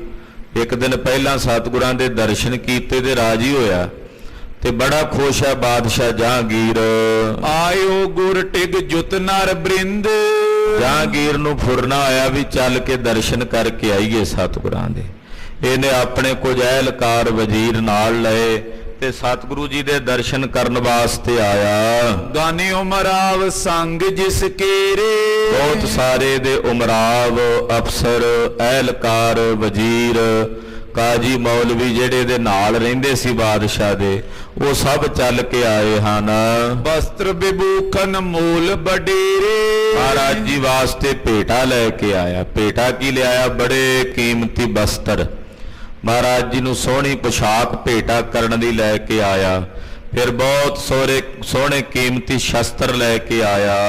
ਜਬਰ ਜਵਾਹਰ ਕੰਚਨ ਜਰੇ। ਕੀਮਤੀ ਜਵਾਹਰਾਤ ਲੈ ਕੇ ਆਇਆ, ਗਹਿਣੇ ਆਭੂਸ਼ਣ ਮਹਾਰਾਜ ਜੀ ਨੂੰ ਭੇਟਾ ਕਰਨ ਵਾਸਤੇ। ਸਬਨ ਸਰੀਰ ਵਿਖੇ ਸ਼ੁਭ ਤਰੇ। ਕਹਿੰਦੇ ਜਿੰਨੇ ਉਹ ਵਜ਼ੀਰ ਆਏ ਨੇ ਬਾਦਸ਼ਾਹ ਦੇ ਨਾਲ, ਸਭ ਨੇ ਬੜੇ ਬੜੇ ਵਧੀਆ ਕੱਪੜੇ ਪਾਏ ਐ, ਗਹਿਣੇ ਆਦਿਕ ਧਾਰਨ ਕੀਤੇ ਨੇ, ਬੜੇ ਸਜ ਧਜ ਕੇ ਆਏ ਹਨ। ਨੰਦਨ ਬਨਤਾ ਚੰਦੂ ਜੋਏ। ਬਾਦਸ਼ਾਹ ਜਦੋਂ ਚੱਲ ਕੇ ਆਇਆ ਨਾ ਤੇ ਚੱਲਣ ਵੇਲੇ ਨੇ ਆਖਿਆ ਵੀ ਚੰਦੂ ਦਾ ਟੱਬਰ ਵੀ ਫੜ ਲਿਆਓ। ਚੰਦੂ ਦਾ ਇੱਕ ਲੜਕਾ ਸੀ, ਉਹਦਾ ਨਾਂ ਸੀ ਕਰਮਚੰਦ, ਉਹਨੂੰ ਵੀ ਫੜ ਲਿਆ। ਚੰਦੂ ਦੀ ਘਰਵਾਲੀ ਸੀ, ਚੰਦੂ ਦੀ ਲੜਕੀ ਸੀ। ਕਹਿੰਦੇ ਉਹਨਾਂ ਸਾਰਿਆਂ ਨੂੰ ਪਕੜ ਕੇ ਲੈ ਆਂਦਾ ਬਾਦਸ਼ਾਹ ਦੇ ਨਾਲ। ਆਨੇ ਸੰਗ ਪਕੜ ਕਰ ਸੋਏ। ਉਹਨਾਂ ਨੂੰ ਫੜ ਕੇ ਲੈ ਨਾਲ ਵੀ, ਇਹ ਵੀ ਗੁਰੂ ਸਾਹਿਬ ਦੇ ਹਵਾਲੇ ਕਰੀਏ, ਇਹ ਮਲੇਛ ਦਾ ਟੱਬਰ ਵੀ ਨਾ ਜਿਉਂਦਾ ਰਵੇ। ਚੰਦੂ ਤਾਂ ਹਵਾਲੇ ਕਰ ਦਿੱਤਾ ਵੀ ਇਹਨਾਂ ਨੂੰ ਵੀ ਹਵਾਲੇ ਕਰ ਦਈਏ। ਤੋ ਬਾਦਸ਼ਾਹ ਨੇ ਚੰਦੂ ਦਾ ਜਿੰਨਾ ਟੱਬਰ ਸੀ ਉਹਨਾਂ ਨੂੰ ਵੀ ਨਾਲ ਲੈ ਆਂਦਾ। ਬੈਠੇ ਉਸ਼ਾ ਬੰਦਨਾ ਕਰਕੇ। ਸਤਿਗੁਰੂ ਜੀ ਦੇ ਕੋਲ ਆ ਕੇ ਬਾਦਸ਼ਾਹ ਨੇ ਸੀਸ ਝੁਕਾ ਕੇ ਬੰਦਨਾ ਕੀਤੀ, ਸਤਿਗੁਰਾਂ ਨੂੰ ਨਮਸਕਾਰ ਕੀਤੀ। ਬੋਲਿਓ ਮੁਖ ਤੇ ਸ਼ਰਧਾ ਧਰ ਕੇ। ਬੜੀ ਸ਼ਰਧਾ ਰੱਖ ਕੇ ਭਾਵਨਾ ਨਾਲ ਬੋਲਿਆ। ਮਹਾਰਾਜ ਛੇਵੇਂ ਪਾਤਸ਼ਾਹ ਨੂੰ ਕਹਿਣ ਲੱਗਾ, ਕਰੀ ਅਵਗਿਆ ਦੁਸ਼ਟ ਮਾਨੀ। ਮਹਾਰਾਜ ਚੰਦੂ ਨੇ ਬਹੁਤ ਅਵਗਿਆ ਕੀਤੀ ਹੈ ਗੁਰੂ ਘਰ ਦੀ, ਇਹ ਬੜਾ ਦੁਸ਼ਟ ਹੈ, ਇਹ ਬੜਾ ਵੱਡਾ ਜਰਵਾਣਾ ਤੇ ਮਲੇਛ ਹੈ। ਤਿਸ ਕੀ ਇਹ ਬਨਤਾ ਗਹਿ ਆਨੀ। ਮਹਾਰਾਜ ਵੇਖੋ ਇਹਦੀ ਘਰਵਾਲੀ ਵੀ ਮੈਂ ਚੰਦੂ ਦੀ ਫੜ ਕੇ ਲੈ ਆਇਆ, ਉਹਦੀ ਲੜਕੀ ਹੈ ਤੇ ਉਹਦਾ ਇਹ ਲੜਕਾ, ਉਹਦਾ ਸਾਰਾ ਟੱਬਰ ਬੰਨ ਕੇ ਲੈ ਆਇਆ ਤੁਹਾਡੇ ਕੋਲ। ਪੁੱਤਰ ਹੋ ਤੋ ਇੱਕ ਸੋ ਏ ਆਵਾ। ਆ ਚੰਦੂ ਦਾ ਲੜਕਾ ਹੈ ਜਿਹਦਾ ਨਾਮ ਕਰਮਚੰਦ ਹੈ, ਇਹਨੂੰ ਵੀ ਮੈਂ ਫੜ ਕੇ ਬੰਨ ਕੇ ਲੈ ਆਇਆ ਤੁਹਾਡੇ ਕੋਲ। ਦਿਓ ਸਜਾਏ ਜੈਸੀ ਮਨ ਭਾਵਾ। ਮਹਾਰਾਜ ਇਹ ਵੀ ਨਾ ਬਖਸ਼ੋ, ਇਹਨਾਂ ਨੂੰ ਵੀ ਸਜ਼ਾ ਦਿਓ ਜਿਵੇਂ ਤੁਹਾਡੇ ਮਨ ਨੂੰ ਭਾਵੇ। ਜਿਵੇਂ ਚੰਦੂ ਨੂੰ ਦੰਡ ਦਿੱਤਾ ਹੈ, ਉਹਦੇ ਟੱਬਰ ਨੂੰ ਵੀ, ਉਹਦਾ ਟੱਬਰ ਹੀ ਪੀੜ ਦਿਓ ਮਹਾਰਾਜ ਸਾਰਾ। ਇਹੋ ਜਿਹੇ ਮਲੇਛ ਦਾ ਬੀਜ ਹੀ ਨਾ ਰਵੇ ਸੰਸਾਰ ਵਿੱਚ। ਮਮ ਸਿਰ ਦੋਸ਼ ਰਹੇ ਨੇ ਕੋਈ। ਮਹਾਰਾਜ ਮੇਰੇ ਸਿਰ ਤੇ ਹੁਣ ਕੋਈ ਦੋਸ਼ ਨਹੀਂ ਰਿਹਾ, ਇਹਦਾ ਟੱਬਰ ਰਿਹਾ ਨਾ ਪਿੱਛੇ, ਇਹ ਪੁਕਾਰਾਂ ਕਰਦੇ ਫਿਰਨਗੇ, ਤੁਹਾਡੇ ਖਿਲਾਫ ਫਿਰ ਇਹ ਵਿਉਂਤਾਂ ਗੁੰਦਣਗੇ। ਮਹਾਰਾਜ ਹੁਣ ਮੇਰੇ ਸਿਰ ਤੇ ਕੋਈ ਦੋਸ਼ ਨਾ ਰਵੇ, ਇਸ ਲਈ ਮਹਾਰਾਜ ਮੈਂ ਉਹਦਾ ਟੱਬਰ ਵੀ ਤੁਹਾਡੇ ਹਵਾਲੇ ਕਰ ਦਿੱਤਾ ਵੀ ਇਹਨਾਂ ਨੂੰ ਵੀ ਤੁਸੀਂ ਸਾਂਭੋ, ਇਹਨਾਂ ਨੂੰ ਵੀ ਦੰਡ ਦਿਓ ਮਹਾਰਾਜ ਜੀ। ਕਸ਼ਟ ਸਹੀ ਅਪਰਾਧੀ ਜੋਈ। ਇਹ ਅਪਰਾਧੀ ਨੇ, ਕਿਉਂਕਿ ਚੰਦੂ ਦਾ ਟੱਬਰ ਹੈ, ਇਹਨਾਂ ਦਾ ਇਹੀ ਅਪਰਾਧ ਹੈ ਵੀ ਇਹਨਾਂ ਨੇ ਮਲੇਸ਼ ਨੂੰ, ਚੰਦੂ ਨੂੰ ਅਕਲ ਨਹੀਂ ਦਿੱਤੀ, ਉਹਨੂੰ ਸਮਝਾਇਆ ਨਹੀਂ ਵੀ ਇਦਾਂ ਦੀਆਂ ਮਾੜੀਆਂ ਕਰਤੂਤਾਂ ਨਾ ਕਰੇ, ਇਹਨਾਂ ਨੂੰ ਵੀ ਸਜ਼ਾ ਦਿਓ ਮਹਾਰਾਜ, ਉਹਦੇ ਟੱਬਰ ਨੂੰ ਵੀ ਨਾ ਬਖਸ਼ੋ। ਸ਼੍ਰੀ ਹਰਗੋਬਿੰਦ ਕਰੁਣਾ ਠਾਨੀ। ਧੰਨ ਗੁਰੂ ਹਰਗੋਬਿੰਦ ਸਾਹਿਬ ਸੱਚੇ ਪਾਤਸ਼ਾਹ ਜੀ ਮਹਾਰਾਜ ਜੀ ਵੇਖੋ ਕਿੱਡੇ ਦਿਆਲੂ ਕਰਨਾਲੂ। ਮਹਾਰਾਜ ਜੀ ਨੇ ਉਹਨਾਂ ਦੇ ਟੱਬਰ ਦੇ ਉੱਤੇ, ਚੰਦੂ ਦਾ ਜਿਹੜਾ ਟੱਬਰ ਸੀ ਉਹਨਾਂ ਤੇ ਕਰੁਣਾ ਹੀ ਕੀਤੀ ਸਤਿਗੁਰੂ ਜੀ ਨੇ।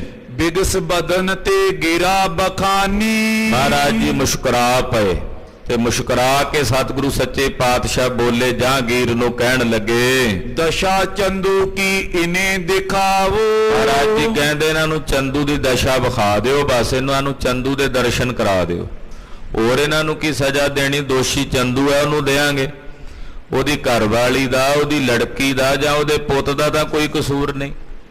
ਜਿਹੜਾ ਕਸੂਰਵਾਰ ਹੈ ਉਹ ਅਸੀਂ ਬੰਨਿਆ ਹੋਇਆ, ਉਹਦੇ ਟੱਬਰ ਦਾ ਕੀ ਕਸੂਰ ਹੈ, ਅਸੀਂ ਉਹਦੇ ਟੱਬਰ ਨੂੰ ਨਹੀਂ ਕੋਈ ਦੰਡ ਦੇਣਾ। ਬਾਦਸ਼ਾਹ ਜਿਹੜਾ ਕਸੂਰਵਾਰ ਹੈ ਉਹਨੂੰ ਦੰਡ ਦੇਾਂਗੇ।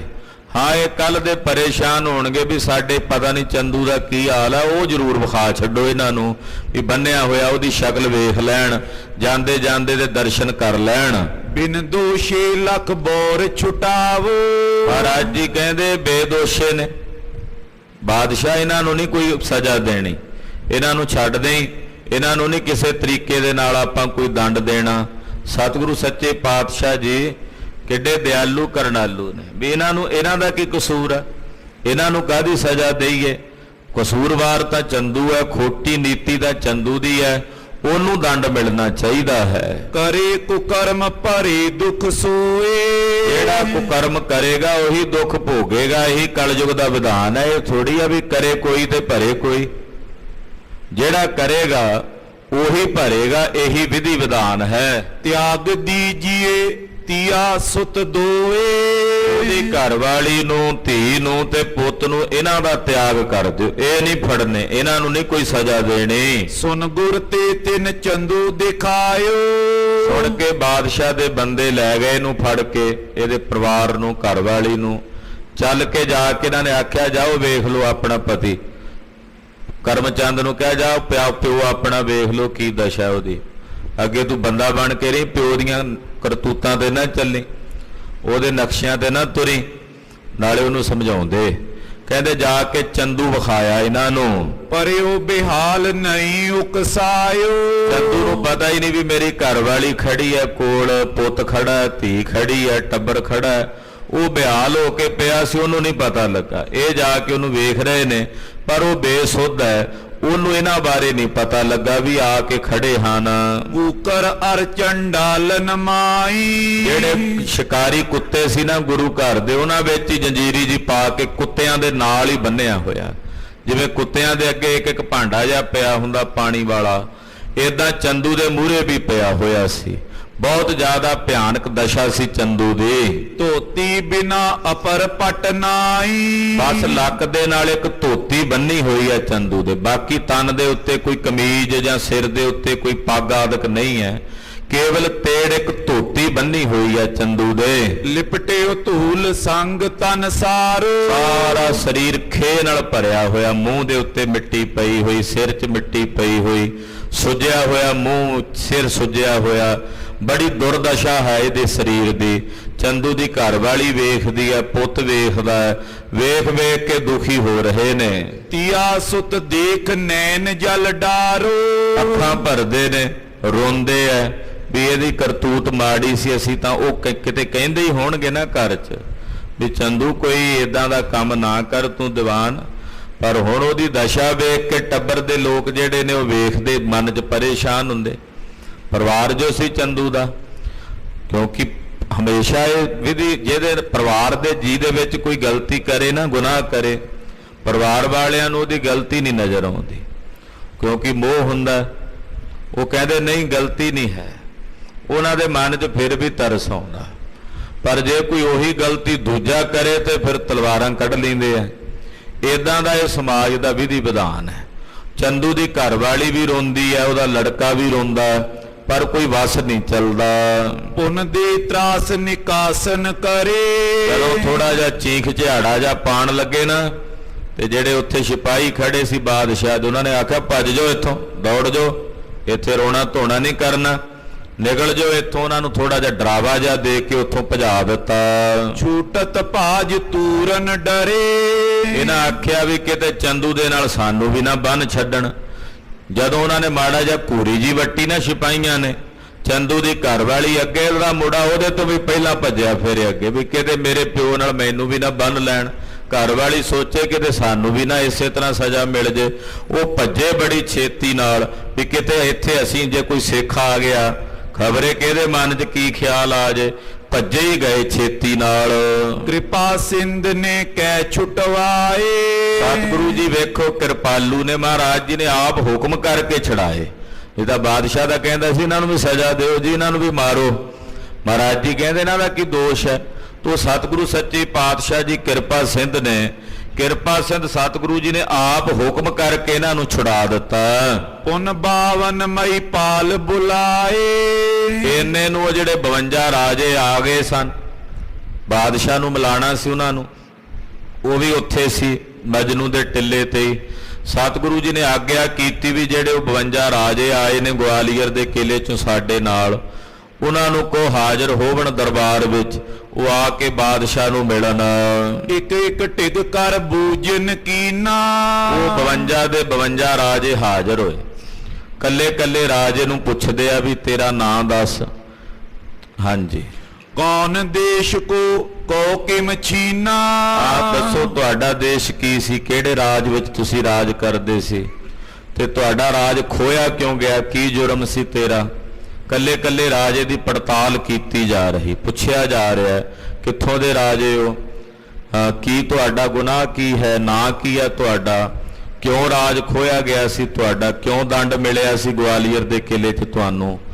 ਏਦਾਂ ਕੱਲੇ ਕੱਲੇ ਰਾਜੇ ਦੀ ਪੁੱਛਗਿੱਛ ਕਰਦੇ ਨੇ। ਸੋ ਨਰੇਸ਼ ਸੁਨ ਦੇਸ਼ ਬਤਾਵੇਂ। ਉਹ ਜਿਹੜੇ ਰਾਜੇ ਨੇ ਫਿਰ ਦੱਸਦੇ ਨੇ ਜੀ ਮੈਂ ਫਲਾਣਾ ਰਾਜਾ ਤੇ ਫਲਾਣੇ ਦੇਸ਼ ਦਾ ਰਾਜਾ, ਆ ਮੇਰਾ ਅਪਰਾਧ ਹੈ। ਕਰੀ ਅਵਗਿਆ ਕੋ ਬਖਸ਼ਾਵੇਂ। ਜਿਹੜੀ ਅਵਗਿਆ ਕੀਤੀ ਉਹ ਬਾਦਸ਼ਾਹ ਨੂੰ ਕਹਿੰਦੇ ਜੀ ਅਸੀਂ ਮਾਫੀ ਮੰਗਦੇ ਹਾਂ ਬਾਦਸ਼ਾਹ ਸਲਾਮਤ, ਅੱਗੇ ਤੋਂ ਹੁਣ ਤੇਰੇ ਅਧੀਨ ਹੋ ਕੇ ਚੱਲਾਂਗੇ।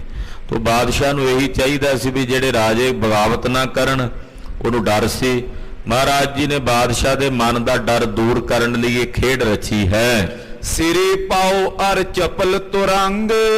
ਜੋ ਜਿੰਨੇ ਰਾਜੇ ਸੀ ਉਹਨਾਂ ਨੂੰ ਬਾਦਸ਼ਾਹ ਕੋਲੋਂ ਸਿਰੇ ਪਾਓ ਦਵਾਏ, ਫਿਰ ਇੱਕ ਇੱਕ ਵਧੀਆ ਘੋੜਾ, ਕਿਉਂਕਿ ਉਹਨਾਂ ਦੀ ਤਾਂ ਦਸ਼ਾ ਬੜੀ ਮਾੜੀ ਸੀ, ਵਾਪਸ ਜਾਣਾ ਆਪੋ ਆਪਣੇ ਰਾਜ ਭਾਗ ਨੂੰ, ਤੇ ਉਹਨਾਂ ਵਾਸਤੇ ਇੱਕ ਇੱਕ ਘੋੜਾ ਤੇ ਸਿਰੇ ਪਾਓ ਮੰਗਾਏ। ਸ਼੍ਰੀ ਹਰਗੋਬਿੰਦ ਦੇ ਕਰ ਸੰਗ। ਗੁਰੂ ਹਰਗੋਬਿੰਦ ਸਾਹਿਬ ਨੇ ਆਪ ਆਪਣੇ ਹੱਥੀਂ ਉਹਨਾਂ ਰਾਜਿਆਂ ਨੂੰ ਸਿਰੇ ਪਾਓ ਤੇ ਇੱਕ ਇੱਕ ਘੋੜਾ ਦੇ ਕੇ, ਸ਼ਸਤਰ ਦੇ ਕੇ ਉਹਨਾਂ ਨੂੰ ਉਹਨਾਂ ਦੇ ਰਾਜਾਂ ਭਾਗਾਂ ਵੱਲ ਵਾਪਸ ਮੋੜਿਆ ਹੈ। ਰਾਜ ਤਿਲਕ ਕੋ ਕਰ ਨਿਪ ਮਾਥੇ। ਔਰ ਉਹਨਾਂ ਦੇ ਮੱਥੇ ਤੇ ਰਾਜ ਦਾ ਤਿਲਕ ਵੀ ਜਿਹੜਾ ਹੈ ਉਹ ਦੇ ਕੇ ਤੋਰਿਆ ਹੈ। ਬਾਹੋ ਗਾਏ ਸ਼ਾਹ ਕੇ ਹਾਥੇ। ਉਹਨਾਂ ਸਾਰੇ ਰਾਜਿਆਂ ਦੀ ਬਾਹ ਬਾਦਸ਼ਾਹ ਜਹਾਂਗੀਰ ਨੂੰ ਫੜਾ ਦਿੱਤੀ ਵੀ ਬਾਦਸ਼ਾਹ ਹੁਣੇ ਤੇਰੇ ਨੇ, ਪਰ ਇਹਨਾਂ ਨਾਲ ਤੂੰ ਵੀ ਵਧੀਕੀ ਨਾ ਕਰੀ, ਤੇਰੇ ਤਾਬਿਆਂ ਚੱਲਣਗੇ ਪਰ ਤੂੰ ਇਹਨਾਂ ਤੇ ਜੁਰਮ ਨਾ ਕਰੀ। ਹਾਂਜੀ। ਪੁਨ ਸਿੱਖਿਆ ਕੋ ਭਲੇ ਸਿਖਾਵੇਂ। ਫਿਰ ਉਹਨਾਂ ਰਾਜਿਆਂ ਨੂੰ ਵੀ ਸਿੱਖਿਆ ਦਿੱਤੀ ਹੈ, ਉਹਨਾਂ ਨੂੰ ਵੀ ਹਦਾਇਤ ਕੀਤੀ ਹੈ। ਕਰੇ ਅਵਗਿਆ ਸੋ ਦੁੱਖ ਪਾਵੇਂ। ਆਖਿਆ ਵੀ ਤੁਸੀਂ ਵੀ ਇਮਾਨਦਾਰੀ ਨਾਲ ਰਾਜ ਭਾਗ ਕਰਨਾ, ਨਿਆਏ ਕਰਨਾ, ਕਿਸੇ ਵਧੀਕੀ ਵਿੱਚ ਨਹੀਂ ਆਉਣਾ ਤੇ ਬਾਦਸ਼ਾਹ ਦੇ ਤਾਬਿਆਂ ਚੱਲਣਾ। ਜਿਵੇਂ ਬਾਦਸ਼ਾਹ ਕਹੇ ਬਾਦਸ਼ਾਹ ਦਾ ਅਨਾਦਰ ਨਹੀਂ ਕਰਨਾ। ਰੋ ਸ਼ਾਹ ਕੇ ਨਿਤ ਅਨੁਸਾਰੀ। ਔਰ ਬਾਦਸ਼ਾਹ ਦੇ ਅਨੁਸਾਰੀ ਹੋ ਕੇ ਚੱਲਣਾ, ਇਹੀ ਬਾਦਸ਼ਾਹ ਦੀ ਇੱਛਾ ਹੈ। ਬਖਸ਼ ਦਿਓ ਤੁਮ ਕੋ ਇੱਕ ਵਾਰੀ। ਇੱਕ ਵਾਰ ਤਾਂ ਹੁਣ ਬਾਦਸ਼ਾਹ ਨੇ ਤੁਹਾਨੂੰ ਬਖਸ਼ ਦਿੱਤਾ ਹੈ, ਹੁਣ ਦੁਬਾਰਾ ਨਾ ਕਿਤੇ ਇਦਾਂ ਦੀਆਂ ਕਰਤੂਤਾਂ ਕਰਿਓ, ਦੁਬਾਰਾ ਨਾ ਕੋਈ ਲੜਾਈ ਝਗੜਾ ਕਰਿਓ। ਰੁਖ ਲਖ ਜਹਾਂਗੀਰ ਗੁਰ ਕੇਰਾ। ਸਤਿਗੁਰੂ ਜੀ ਦਾ ਰੁਖ ਜਾਣ ਕੇ ਵੀ, ਸਤਿਗੁਰੂ ਜੀ ਦੇ ਸੁਭਾਅ ਨੂੰ ਵੇਖ ਕੇ ਬਾਦਸ਼ਾਹ ਜਹਾਂਗੀਰ ਨੇ ਸਾਰੀ ਪਰਖ ਕਰ ਲਈ। दिए राज तिनको तिस बेरा। ਜਿਹੜਾ ਰਾਜ ਭਾਗ ਇਹਨਾਂ ਰਾਜਿਆਂ ਦਾ ਖੋਇਆ ਹੋਇਆ ਸੀ ਨਾ, ਉਹ ਬਾਦਸ਼ਾਹ ਨੇ ਵਾਪਸ ਕਰ ਦਿੱਤਾ ਮਹਾਰਾਜ ਜੀ ਦਾ ਰੁੱਖ ਵੇਖ ਕੇ, ਵੀ ਜਿਹੜੇ ਜਿਹੜੇ ਰਾਜ ਚੋਂ ਇਹ ਰਾਜੇ ਆਏ ਸਨ, ਉਹ ਰਾਜ ਭਾਗ ਤਾਂ ਹੁਣ ਬਾਦਸ਼ਾਹ ਦੇ ਅਧੀਨ ਸੀ ਨਾ, ਤੇ ਬਾਦਸ਼ਾਹ ਨੇ ਇਹਨਾਂ ਦਾ ਰਾਜ ਭਾਗ ਜਿਹੜੇ ਜਿਹੜੇ ਰਾਜੇ ਦਾ ਸੀ ਉਹਨਾਂ ਨੂੰ ਮੋੜ ਦਿੱਤਾ। संग दिए उमराव विशेष। ਬਕਾਇਦਾ ਪਰਵਾਨਾ ਲਿਖਿਆ ਔਰ ਆਪਣੇ ਅਫਸਰ ਭੇਜੇ ਵੀ ਰਾਜਿਆਂ ਦੇ ਨਾਲ ਜਾਓ, ਜਿਹੜੇ ਜਿਹੜੇ ਦੇਸ਼ ਦਾ ਇਹਨਾਂ ਦਾ ਰਾਜ ਹੈ ਉਸ ਰਾਜ ਦੇ ਵਿੱਚ ਇਹਨਾਂ ਨੂੰ ਸਥਾਪਿਤ ਕਰਕੇ ਆਉਣਾ। ਆਪਣੇ ਖਾਸ ਬੰਦੇ ਜਿਹੜੇ ਬਾਦਸ਼ਾਹ ਦੇ ਅਫਸਰ ਸੀ ਉਹ ਉਹਨਾਂ ਰਾਜਿਆਂ ਦੇ ਨਾਲ ਬਾਦਸ਼ਾਹ ਨੇ ਭੇਜੇ ਹਨ। करो स्थापन जो जिस देश। ਤੇ ਹੁਕਮ ਕੀਤਾ ਵੀ ਜਿਹੜੇ ਜਿਹੜੇ ਦੇਸ਼ ਦਾ ਜਿਹੜਾ ਰਾਜਾ ਹੈ ਉਹਨੂੰ ਉਸ ਦੇਸ਼ ਵਿੱਚ ਸਥਾਪਿਤ ਕਰਕੇ ਆਉਣਾ। ਉਹ ਰਾਜ ਭਾਗ ਦੀ ਗੱਦੀ ਉੱਤੇ ਇਹਨਾਂ ਨੂੰ ਬਿਠਾ ਕੇ ਤੁਸੀਂ ਮੇਰੇ ਵੱਲੋਂ ਆਉਣਾ ਹੈ। अब के श्री सतगुर की करुणा। ਫਿਰ ਬਾਦਸ਼ਾਹ ਬੋਲਿਆ, ਉਹਨਾਂ ਰਾਜਿਆਂ ਨੂੰ ਕਹਿੰਦਾ, ਰਾਜੋ ਸੁਣੋ, ਇਹ ਹੁਣ ਤਾਂ ਤੁਸੀਂ ਗੁਰੂ ਹਰਗੋਬਿੰਦ ਸਾਹਿਬ ਦੀ ਕਿਰਪਾ ਕਰਕੇ ਬਚ ਗਏ ਹੋ। छुटे न तुरत कैद में मरना। ਤੁਸੀਂ ਛੁੱਟ ਗਏ ਹੋ ਤੁਰਤ ਫੁਰਤ, ਨਹੀਂ ਤਾਂ ਤੁਸੀਂ ਕੈਦ 'ਚ ਹੀ ਮਰਨਾ ਸੀ। ਤੁਹਾਡੇ ਛੁੱਟਣ ਦੀ ਕੋਈ ਉਮੀਦ ਨਹੀਂ ਸੀ ਗਵਾਲੀਅਰ ਦੇ ਕਿਲੇ 'ਚੋਂ। गुरु शाह दोहन कर नमो। ਰਾਜਿਆਂ ਨੇ ਆਖਿਆ, ਜੀ ਧੰਨਵਾਦ, ਗੁਰਦੇਵ ਦਾ ਸ਼ੁਕਰ ਹੈ। ਤੋ ਜਿੰਨੇ ਰਾਜੇ ਸੀ ਉਹਨਾਂ ਨੇ ਸਤਿਗੁਰਾਂ ਨੂੰ ਵੀ ਨਮਸਕਾਰ ਕੀਤੀ, ਫਿਰ ਬਾਦਸ਼ਾਹ ਨੂੰ ਵੀ ਸਲਾਮ ਕਰਕੇ ਉਹ ਰਾਜੇ ਵਿਦਾ ਹੋ ਗਏ, ਆਪੋ ਆਪਣੇ ਰਾਜ ਭਾਗਾਂ ਨੂੰ ਚਲੇ ਗਏ। मई पालक गमने तै समो। ਜਿਹੜੇ ਜਿਹੜੇ ਰਾਜ ਚੋਂ ਇਧਰ ਰਾਜਸਥਾਨ ਦੇ ਇਲਾਕੇ ਦੇ ਕੁਝ ਰਾਜੇ ਸੀ ਕਿ ਉਹ ਜਿੱਧਰ 22 ਧਾਰ ਦੀਆਂ ਰਿਆਸਤਾਂ ਦੇ, ਕੋਈ ਕੁੱਲੂ ਦਾ ਰਾਜਾ ਸੀ, ਕੋਈ ਇੱਧਰ ਮੰਡੀ ਦਾ ਰਾਜਾ ਸੀ, ਇੱਧਰ ਬਿਲਾਸਪੁਰ ਜਿਹੜੀ ਕਹਿਲੂਰ ਰਿਆਸਤ ਹੈ, ਕੋਈ ਸਿਰਮੌਰ ਰਿਆਸਤ ਦੇ ਰਾਜੇ ਸੀ, ਕੋਈ ਗੜਵਾਲ ਰਿਆਸਤ ਦਾ, ਇਹ 22 ਧਾਰ ਦੀਆਂ, ਕੋਈ ਜੰਮੂ ਦਾ, ਕਸ਼ਮੀਰ ਦਾ, ਬਹੁਤ ਰਾਜੇ ਸੀ। ਉਹ ਸਾਰੇ ਰਾਜੇ ਆਪੋ ਆਪਣੇ ਰਾਜਾਂ ਨੂੰ ਵਿਦਾ ਹੋ ਗਏ। जै जै जाए सुजस गुर करे। ਹੁਣ ਉਹ ਜਿਹੜੇ ਜਿਹੜੇ ਰਾਜ 'ਚ ਜਾਂਦੇ ਨੇ ਸਤਿਗੁਰੂ ਗੁਰੂ ਹਰਗੋਬਿੰਦ ਸਾਹਿਬ ਦਾ ਜਸ ਕਰਦੇ ਜਾਂਦੇ ਕਿ ਗੁਰੂ 6ਵੇਂ ਪਾਤਸ਼ਾਹ ਨੇ ਸਾਡੇ ਤੇ ਕਿਰਪਾ ਕੀਤੀ ਹੈ, ਸਤਿਗੁਰੂ ਜੀ ਨੇ ਸਾਨੂੰ ਰਿਹਾਈ ਬਖਸ਼ੀ ਹੈ, ਸਤਿਗੁਰਾਂ ਦੀ ਕਿਰਪਾ ਨਾਲ ਸਾਨੂੰ ਸਾਡਾ ਖੋਇਆ ਗਿਆ ਰਾਜ ਭਾਗ ਮਿਲਿਆ ਹੈ।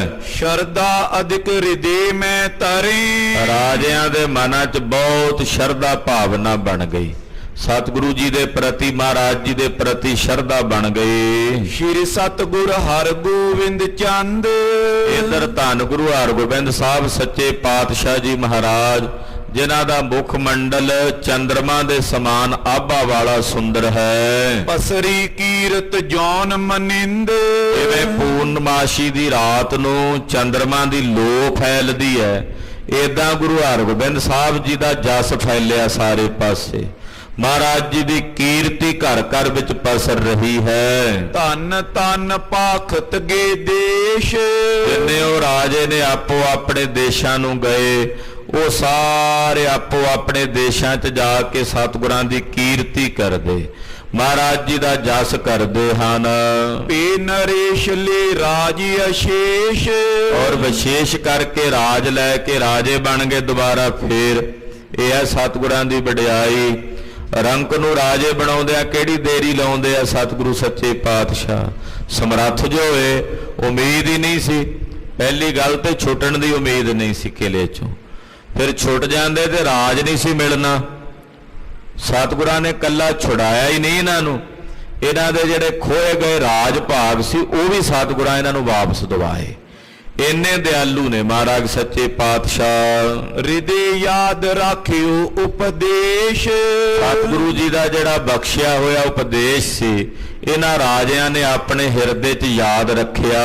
ਸਤਨਾਮ ਕੋ ਜਪਨ ਹਮੇਸ਼। ਉਪਦੇਸ਼ ਕੀ ਦਿੱਤਾ ਸੀ ਇਹਨਾਂ ਰਾਜਿਆਂ ਨੂੰ? ਮਹਾਰਾਜ ਜੀ ਨੇ ਕਿਹਾ ਸੀ, ਰਾਜਿਓ ਨਾਮ ਜ਼ਰੂਰ ਜਪਣਾ, ਸੱਚੇ ਨਾਮ ਦਾ ਜਾਪ ਜ਼ਰੂਰ ਜਪਣਾ, ਨਾਮ ਜਪੇ ਬਿਨਾ ਤੁਹਾਡੀ ਕਲਿਆਣ ਨਹੀਂ ਹੋਣੀ। ਤੋ ਸਤਿਗੁਰੂ ਜੀ ਦਾ ਇਹ ਉਪਦੇਸ਼ ਬਹੁਤ ਸਾਰੇ ਰਾਜਿਆਂ ਨੇ ਹਿਰਦੇ 'ਚ ਯਾਦ ਰੱਖਿਆ। ਦੁਤੀਏ ਰੋ ਸ਼ਾ ਅਨੁਸਾਰੀ। ਦੂਜਾ ਬਚਨ ਇਹਨਾਂ ਨੂੰ ਕੀਤਾ ਵੀ ਤੁਸੀਂ ਵਧੀਕੀ ਨਹੀਂ ਕਰਨੀ। ਬਾਦਸ਼ਾਹ ਨੂੰ ਵੀ ਕਹਿ ਦਿੱਤਾ ਸੀ ਵੀ ਤੂੰ ਵੀ ਇਹਨਾਂ ਨਾਲ ਵਾਅਦਾ ਨਹੀਂ ਕਰਨਾ ਜਿਵੇਂ ਹੋਰ ਕਰਦੇ ਆ। ਤੋ ਇਹ ਬਾਦਸ਼ਾਹ ਦੇ ਤੁਸੀਂ ਅਧੀਨ ਹੋ ਕੇ ਰਹਿਣਾ ਹੈ। ਕਰਤ ਪਏ ਤਿਮਹੀ ਦ્વੈਕਾਰੀ। ਤੋ ਉਹ ਕਈ ਰਾਜੇ ਮਹਾਰਾਜ ਜੀ ਦੇ ਬਚਨਾਂ ਦੀ ਪਾਲਣਾ ਕਰਦੇ, ਨਾਮ ਵੀ ਜਪਦੇ ਔਰ ਹਲੇਮੀ ਰਾਜ ਕਰਦੇ। ਜਹਾਂਗੀਰ ਗੁਰ ਕੇ ਟਿਗ ਬੈਸੇ। ਇਧਰ ਜਹਾਂਗੀਰ ਬਾਦਸ਼ਾਹ ਮਹਾਰਾਜ ਜੀ ਦੇ ਕੋਲ ਬੈਠਾ, ਜਦੋਂ ਰਾਜੇ ਚਲੇ ਗਏ ਸਾਰੇ, ਬਾਦਸ਼ਾਹ ਮਹਾਰਾਜ ਜੀ ਦੇ ਪਾਸ ਹੀ ਬੈਠਾ ਹੈ। ਬੋਲਨ ਮਿਲਨ ਕਰਿਓ ਸ਼ੁਭ ਐਸੇ। ਬਚਨ ਬਿਲਾਸ ਹੋਏ, ਕੁਝ ਗੱਲਾਂ ਕਹੀਆਂ ਸੁਣੀਆਂ। ਕਰ ਪ੍ਰਸੰਨ ਗੁਰ ਕੋ ਸਭ ਭਾਂਤੀ। ਬਾਦਸ਼ਾਹ ਨੇ ਗੁਰੂ ਸਾਹਿਬ ਨੂੰ ਸਰਬ ਪ੍ਰਕਾਰ ਕਰਕੇ ਪ੍ਰਸੰਨ ਕਰਨ ਦਾ ਯਤਨ ਕੀਤਾ ਕਿ ਛੇਵੇਂ ਪਾਤਸ਼ਾਹ ਮੇਰੇ ਤੇ ਪ੍ਰਸੰਨ ਹੋ ਜਾਣ, ਮੇਰੇ ਤੇ ਰੀਝ ਪੈਣ। ਤੋ ਸਤਿਗੁਰਾਂ ਦੀ ਪ੍ਰਸੰਨਤਾ ਲਈ ਸਾਰੇ ਯਤਨ ਕੀਤੇ ਬਾਦਸ਼ਾਹ ਨੇ। ਭਇਓ ਸ਼ਾ ਤਬ ਸੀਤਲ ਛਾਤੀ। ਜਦੋਂ ਸਤਿਗੁਰੂ ਜੀ ਨੇ ਪ੍ਰਸੰਨਤਾ ਬਖਸ਼ੀ ਤੋ ਬਾਦਸ਼ਾਹ ਦਾ ਮਨ ਕਾਲਜਾ ਸ਼ਾਂਤ ਹੋ ਗਿਆ। ਇਹਨੇ ਮਨ 'ਚ ਆਪਣੇ ਆਪ ਨੂੰ ਸੁਰਖਰੂ ਮਹਿਸੂਸ ਕੀਤਾ। ਸ਼੍ਰੀ ਮੁਖ ਤੇ ਜਿਮ ਜਿਮ ਫੁਰਮਾਇਓ। ਜਿਵੇਂ ਜਿਵੇਂ ਧੰਨ ਗੁਰੂ ਹਰਗੋਬਿੰਦ ਸਾਹਿਬ ਜੀ ਨੇ ਆਪਣੇ ਮੁਖੋਂ ਬਚਨ ਕਹੇ, ਤਿਮ ਤਿਮ ਕਰਿਓ ਹਿਰਦੇ ਹਰ ਖਾਇਓ। ਬਾਦਸ਼ਾਹ ਨੇ ਤਿਵੇਂ ਤਿਵੇਂ ਹੀ ਕੀਤਾ, ਜਿਵੇਂ ਸਤਿਗੁਰਾਂ ਕਿਹਾ ਬਾਦਸ਼ਾਹ ਨੇ ਉਸੇ ਤਰ੍ਹਾਂ ਸਤ ਬਚਨ ਕਹਿ ਕੇ ਮਹਾਰਾਜ ਜੀ ਦੇ ਬਚਨਾਂ ਦੀ ਪਾਲਣਾ ਕੀਤੀ। ਹੱਥ ਜੋੜ ਕਰ ਬਾਕ ਬਖਾਨਾ। ਹੱਥ ਜੋੜ ਕੇ ਬੜੇ ਅਦਬ ਨਾਲ ਸਤਿਕਾਰ ਨਾਲ ਬੇਨਤੀ ਕੀਤੀ। ਉਪਕਾਰੀ ਤੁਮ ਕਿਰਪਾ ਨਿਧਾਨਾ। ਮਹਾਰਾਜ ਜੀ ਤੁਸੀਂ ਪਰਉਪਕਾਰੀ ਹੋ, ਕਿਰਪਾ ਨਿਧਾਨ ਹੋ, ਕਿਰਪਾ ਕਰਨ ਵਾਲੇ ਹੋ। ਨਿਰਣੈ ਕਰ ਮਹਿਮਾ ਅਬ ਜਾਨੀ। ਮਹਾਰਾਜ ਮੈਂ ਹੁਣ ਨਿਰਣਾ ਕਰ ਲਿਆ, ਤੁਹਾਡੀ ਮਹਿਮਾ ਜਾਣ ਗਿਆ ਹਾਂ, ਅਣਜਾਣ ਸੀ। ਪਾਤਸ਼ਾਹ ਹੁਣ ਮੈਂ ਨਿਰਣਾ ਕਰਕੇ ਆਪ ਜੀ ਦੀ ਮਹਿਮਾ ਜਾਣੀ ਹੈ। ਪੀਰ ਮਹਾਬ੍ਰਿਧ ਬੋਰ ਬਖਾਨੀ। ਮੈਨੂੰ ਸਾਈਂ ਮੀਆਂ ਮੀਰ ਜੀ ਜੈਸੇ ਮਹਾਂਪੁਰਖਾਂ ਨੇ ਬਹੁਤ ਮਹਿਮਾ ਤੁਹਾਡੀ ਸੁਣਾਈ ਹੈ, ਤੇ ਉਸ ਦਿਨ ਤੋਂ ਬਾਅਦ ਮੇਰੇ ਮਨ ਵਿੱਚ ਬਹੁਤ ਸ਼ਰਧਾ ਭਾਵਨਾ ਤੇ ਪ੍ਰੇਮ ਆਪ ਜੀ ਦੇ ਘਰ ਪ੍ਰਤੀ ਬਣ ਆਇਆ ਹੈ। ਵੱਡੋ ਤਰਾਸ ਤੇ ਮੋਏ ਬਚਾਇਓ। ਮਹਾਰਾਜ ਤੁਸੀਂ ਮੇਰੇ ਤੇ ਬਹੁਤ ਕਿਰਪਾ ਕੀਤੀ, ਤੁਹਾਡਾ ਮੇਰੇ ਤੇ ਬਹੁਤ ਵੱਡਾ ਪਰਉਪਕਾਰ ਹੈ।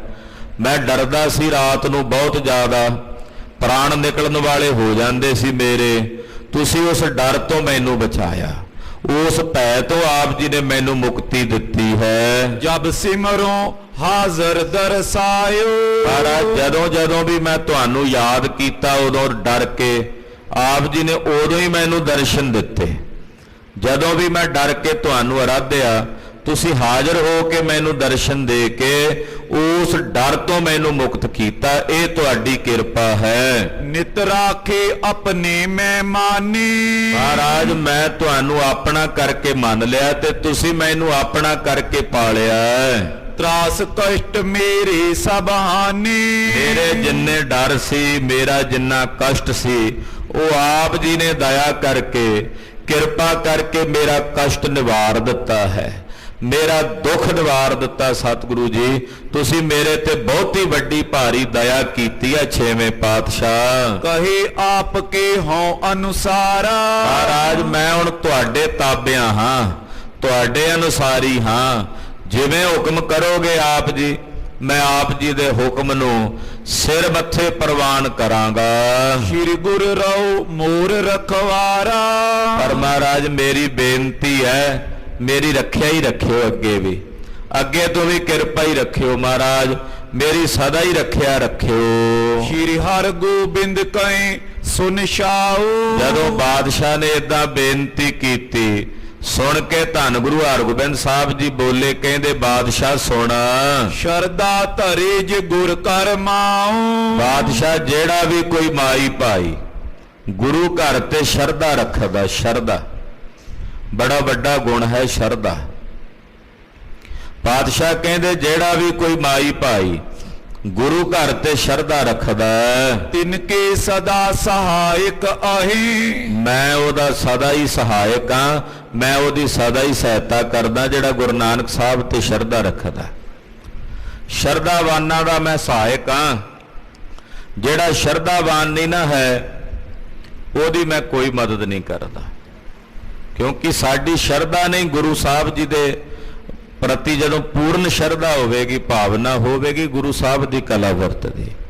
ਮਹਾਰਾਜ ਕਹਿੰਦੇ ਜਿਹੜੇ ਵੀ ਸ਼ਰਧਾ ਰੱਖਦੇ ਨੇ ਮੈਂ ਉਹਨਾਂ ਦੀ ਸਹਾਇਤਾ ਕਰਦਾ ਹਾਂ। ਲਾਜੇ ਆਪਣੀ ਕੋ ਨਿਰਭੈ, ਮੈਂ ਆਪਣੀ ਲਾਜ ਰੱਖਦਾ, ਕਿਉਂਕਿ ਜਿਹੜਾ ਸ਼ਰਨ ਆ ਜਾਂਦਾ ਸ਼ਰਧਾ ਰੱਖ ਕੇ, ਤੇ ਮੈਂ ਫਿਰ ਸ਼ਰਨ ਆਏ ਦੀ ਲਾਜ ਰੱਖਦਾ। ਇਹ ਮੇਰਾ ਪ੍ਰਣ ਹੈ, ਜਿਹੜਾ ਸ਼ਰਨ ਆਵੇ ਉਹਨੂੰ ਰੱਖਣਾ।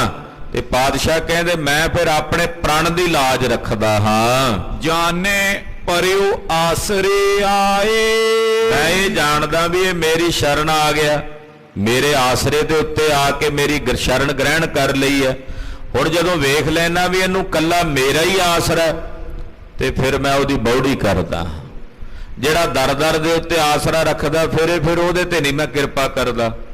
ਕਹਿੰਦੇ ਜਿਹੜਾ ਮੇਰੀ ਸ਼ਰਨ 'ਚ ਹੀ ਆ ਗਿਆ, ਜਿਹਨੂੰ ਮੇਰਾ ਹੀ ਆਸਰਾ ਹੈ, ਮੇਰਾ ਹੀ ਧਿਆਨ ਜਿਹਦੇ ਹਿਰਦੇ ਵਿੱਚ ਹੈ, ਮੇਰੀ ਹੀ ਟੇਕ ਹੈ, ਤੇ ਪਾਤਸ਼ਾਹ ਕਹਿੰਦੇ ਫਿਰ ਮੈਂ ਉਹਦੀ ਰੱਖਿਆ ਕਰਦਾ, ਮੈਂ ਉਹਦੀ ਸਹਾਇਤਾ ਕਰਦਾ ਹਾਂ। ਜੁਗ ਲੋਕਨ ਮੈਂ ਬਨੇ ਸਹਾਏ, ਬਾਦਸ਼ਾਹ ਕੱਲਾ ਇੱਥੇ ਹੀ ਨਹੀਂ, ਦੋਹਾਂ ਜਹਾਨਾਂ 'ਚ ਮੈਂ ਉਹਦਾ ਮਦਦਗਾਰ ਹੁੰਨਾ, ਦੋਹਾਂ ਜਹਾਨਾਂ 'ਚ ਉਹਦੀ ਸਹਾਇਤਾ ਕਰਦਾ, ਲੋਕ ਵਿੱਚ ਵੀ ਤੇ ਪਰਲੋਕ ਵਿੱਚ ਵੀ। ਆਗੈ ਸੁਖ ਮੇਰੇ ਮੀਤਾ, ਪਾਛੇ ਆਨੰਦ ਪ੍ਰਭ ਕੀਤਾ। ਕਹਿੰਦੇ ਦੋਵੇਂ ਜਹਾਨ ਹੀ ਮੈਂ ਉਹਦੇ ਸਫਲੇ ਕਰ ਦਿੰਦਾ ਹਾਂ। ਸ਼੍ਰੀ ਨਾਨਕ ਅਰ ਬਾਬਰ ਸ਼ਾਹੂ, ਤੇਰੇ ਜਿਹੜੇ ਵਡੇਰੇ ਸੀ ਨਾ, ਬਾਬਰ, ਹਮਾਯੂ ਆਦਿਕ ਬਾਬਰ, ਉਹ ਜਗਤ ਗੁਰੂ ਸ਼੍ਰੀ ਗੁਰੂ ਨਾਨਕ ਦੇਵ ਸਾਹਿਬ ਜੀ ਜਿਹੜੇ ਸਾਡੇ ਵੱਡੇ ਸਨ, ਉਹਨਾਂ ਵੱਡਿਆਂ ਨੂੰ ਮਿਲੇ। ਪ੍ਰਥਮ ਮੇਲ ਪਾ ਆਪਸ ਮਾਉ, ਪਹਿਲਾ ਮੇਲ ਜਦੋਂ ਹੋਇਆ ਬਾਬਰ ਦਾ ਸਤਿਗੁਰੂ ਜੀ ਦੇ ਨਾਲ, ਤਬ ਤੇ ਸਿਦਕ ਧਰਤ ਤੁਮਰਾਏ, ਉਦੋਂ ਦਾ ਤੇਰੇ ਵਡੇਰੇ ਗੁਰੂ ਘਰ ਤੇ ਸਿਦਕ ਰੱਖਦੇ ਰਹੇ। ਹਮਾਯੂ ਨੇ ਵੀ ਭਰੋਸਾ ਹੀ ਰੱਖਿਆ ਨਾ, ਉਹਨੇ ਵੀ ਸੋਚਿਆ ਵੀ ਰਾਜ ਖੁੱਸ ਗਿਆ, ਵੀ ਗੁਰੂ ਨਾਨਕ ਸਾਹਿਬ ਨੇ ਤਾਂ ਕਿਹਾ ਸੀ 7 ਪੁਸ਼ਤਾਂ ਦਾ ਰਾਜ ਆ, ਮੇਰੇ ਤਾਈਂ ਤਾਂ ਹਾਲੇ ਮੈਂ ਦੂਜਾ ਹੀ ਆ। ਉਹ ਇਸੇ ਕਰਕੇ ਆਇਆ ਸੀ ਗੁਰੂ ਅੰਗਦ ਸਾਹਿਬ ਕੋਲ। ਅਕਬਰ ਨੇ ਸ਼ਰਧਾ ਰੱਖੀ, ਉਹਨੇ ਆਖਿਆ ਮਹਾਰਾਜ ਜੀ ਕਿਰਪਾ ਕਰੋ, ਇਹ ਚਿਤੌੜਗੜ੍ਹ ਫਤਿਹ ਹੋ ਜਾਏ, ਕਿਲਾ ਫਤਿਹ ਹੋ ਜਾਏ।